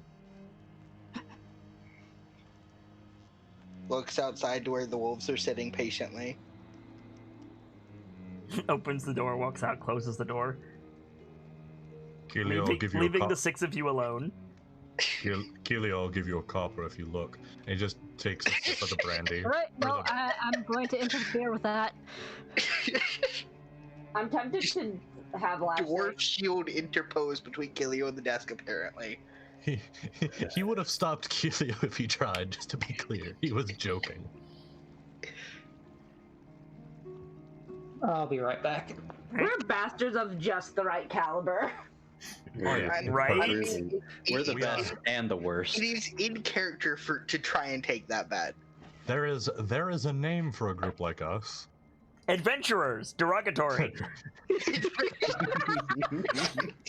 And adventurers, derogatory. There are very few words that can be used as derogatory and affectionate. Adventurers is one of them. Yes, there mortals. an affection- Mortals is another good one for that. Yep, Yeah. yep. Is there an affection? I've never heard the affectionate adventurers. You've never heard of affectionate adventurers? Okay. Maybe that's because we've been playing in Waterdeep all this time. if you've never heard of affectionate adventurers, all you have to do is find like a neutral or good aligned witch that lives out in the middle of nowhere who needs help, and she goes, "Ah, adventurers." Yeah, I was gonna say, This is obviously, like the first- Nightfall's never watched any. Or sort of- if you need it as an affectionate, just imagine Julie Andrews saying the word adventurers, and there you go, done. Oh my god. Am I wrong? I need that sound clip Yo. now. Same, actually. Oh boy. Actually, you know what? You know what I want? I want to see Julie Andrews DM a D&D game. Yes. Like, legitimately, That would be great. I don't think it would go well because it doesn't seem like her jam. But her personality and force of will would make it just you'd be glued to the screen. If the question Okay. is, I'm back. Welcome back. I'd want to see Ryan Reynolds. No, I Just want to 'cause see that- Ryan that Reynolds would go. play. Yeah. Oh, Just- that, okay, that- just- Anyway, yeah, you're all alone in the Cat After God's office. Go. One thing I wanted to say, before Pellinor left, I would have told him to get in contact with Irithair's son, Tavier, and tell him everything we know. Consider it done. Right. Hi, Diviner. Do you have any insights on where we should be going? As said, the present plan is Bryn Shander. That's too long of a trip to be effective with augury, right? Unless yes. I'm saying, It is like, we just go start heading to Bryn Shander now. Yeah, that is too far of a trip for augury. Do divination wizards have like a divination roll they can make? Is that a mechanic of the class or I'll be no? right back. I'll be fast. Not No. unless you want to make it one. Okay. I do want to make it one, but I wanted to know if there was a specific mechanic first. Make an Arcana check for me. Alright. Okay. One moment. I'm gonna replace that with a total roll after modifiers of 21. 21. Okay. So you have 4 potential locations for like where you think you should go, as well as several additional greater threats, right? You got Malar, Oral, the Giants, you've got Bryn Shander, Nightstone, Golden Fields, Tribor, you've got the High Eyes, Gauntlgrim, Waterdeep, you got all this stuff, right? You got dragons. You got dragons. You can ask me 5 questions, Dragons. Okay. and I will answer as the portents will deem, which means you're not going to get all the information. Genie rules. Yeah. Oh, motherfucker, come on. Okay. You don't get to play with genie rules a whole lot. I want to know about Bryn Shander first. What do you want to know about Bryn Shander? I'm just saying I'm dreading the day Kit drops an actual genie into the game. How long we have How long do you have Before before it Bryn Shander falls? Mm-hmm.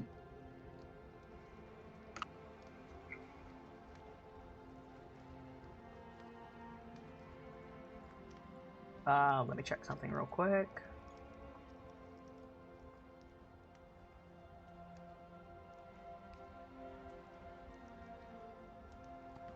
I imagine he sets the Astromancy archive on the desk and pulls out his cards and is doing like the fortune teller shit. That's like quirks an eyebrow when she sees the cards. I imagine it's like you distribute the cards and then pluck one out of the air around the thing. 2 weeks, which is 20 days in Faerun. Mhm. Oh yeah, it works off a 10-day system, doesn't it? Correct. Faerun is smart. They work off a 10-day system, and their months are equally distributed into 30 days with 5-day stints between months. It's almost like it was made by a programmer. So I've seen Nightstone already. I want to know about the threat facing Tribor. You want to know? What do you want to know about the threat facing Tribor?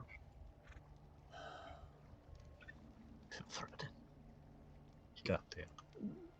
Exactly what, or not exactly, but what force is threatening it?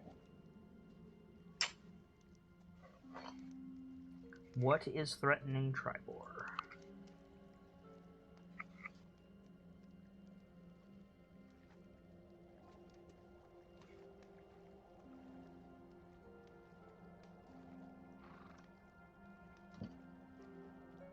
I'm reading. Hang on. A whole lot of bullshit.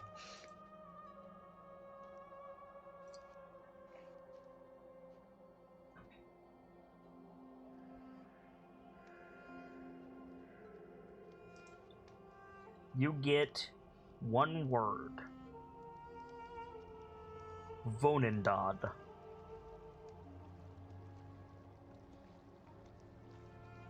That sounds very bad. Is there a check I can make to know what that is? Yes, but you have to do this first. Okay. Unless you want to forego your other 3 questions.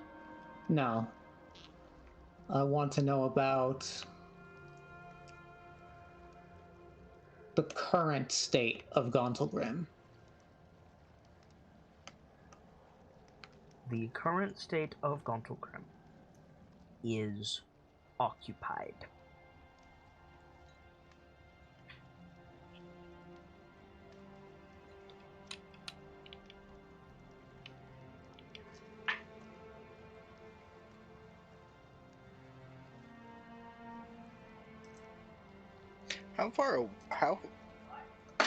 How many days of travel is Gauntlgrim from here? It is not far at all. I know it's not far, but like in days. About 70 miles, so as the crow flies, so 4 or 5 days. Okay.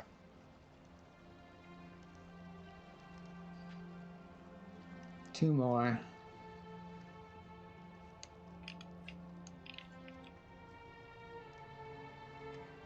You could do conditionals. You can do conditionals. If X, Conditionals? then what happens? Yeah. If we do X, what happens?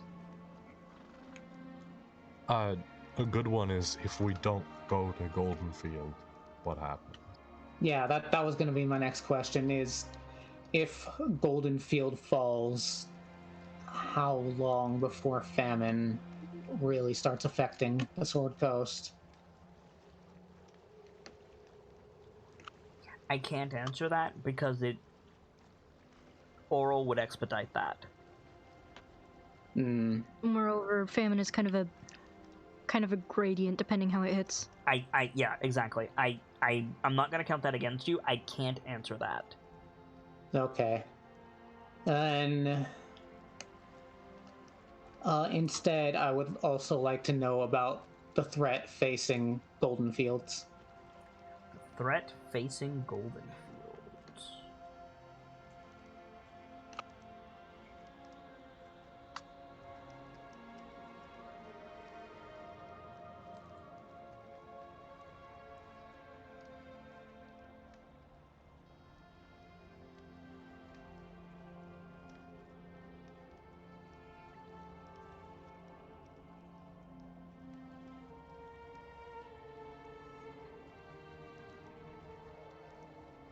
Goblins is your answer. I should be writing this down.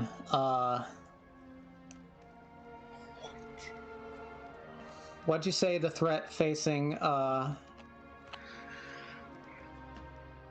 Tribor was again? I said the threat facing Tribor was It was a name. Vonendad. How do you spell that? VON, so Victor Opera Nevada, India Nevada, Delta Opera Delta.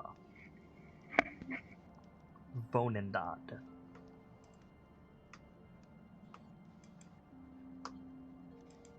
Okay, I've got one question left. Correct.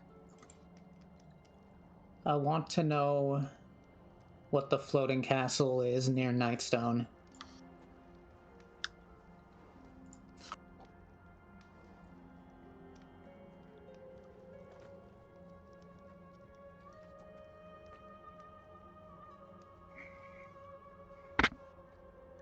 It is a weapon of war.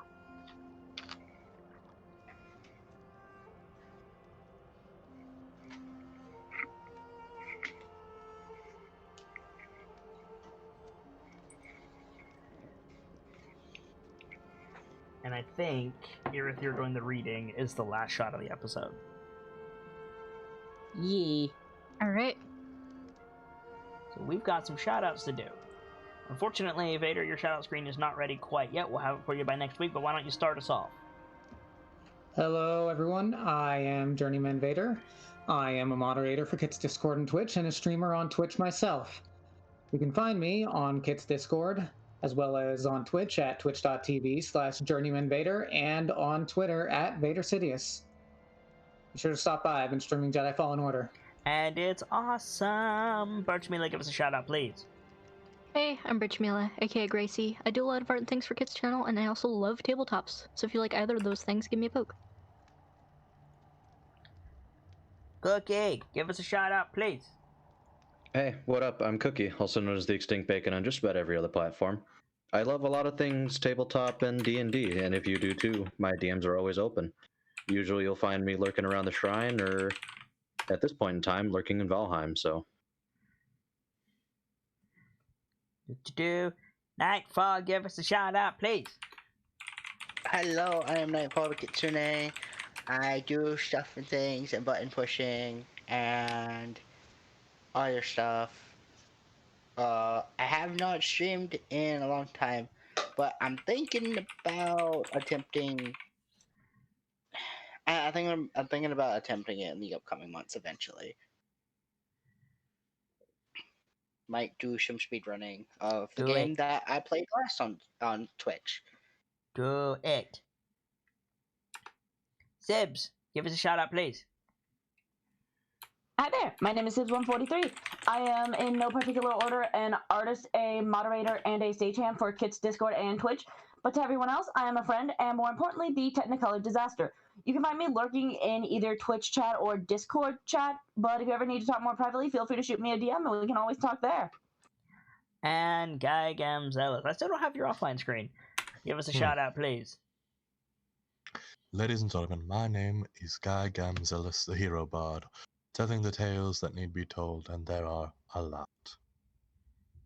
I might be taking people down a walk through my library shortly. That goes to say, I might be doing a stream sometime in the future.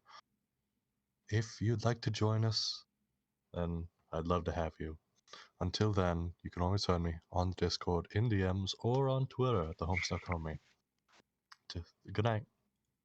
For my part, as ever, I am the Sharp-Eyed Kitsune, the teller of tales and the weaver of mysteries, the Masked Bard. This is a channel that is devoted to lore and storytelling, world-building, role-playing, and discussions of those things. So, if that's to your fancy, you're in excellent company here, and I do hope that you enjoyed your time with us. I stream every single day that my health permits me to do so, and I've been sick lately, but we're rolling with advantage in 2021 and beyond, which is 2 chances to catch a given stream. I will be back on Saturday with more Hollow Knight in the afternoon, and the return... no, I don't know what I have Saturday evenings, actually. I can't say the return of anything. But we'll be doing Hollow Knight in the afternoon, and then we'll see where the evening takes us. If you do want more tabletop shenanigans, we'll be back on Sunday with the return of Tales of the Nightlights, an intermediary series of short stories between two full-length campaigns, with the upcoming Sic Semper Draconis featuring the Nightlights on the horizon. Stop by if you like tabletop role-playing games, or if you don't know if you like tabletop role-playing games, we'd love to have you. For now, I need to get out of here, but as always, it's time to leave you with these parting words.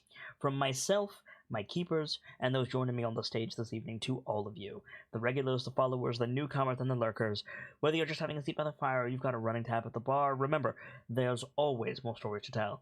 And hopefully, I'll see you all next time for more Voices of the Mountain and a new chapter. Good night, you guys. Thank you so much for stopping by, and hope to see you again soon.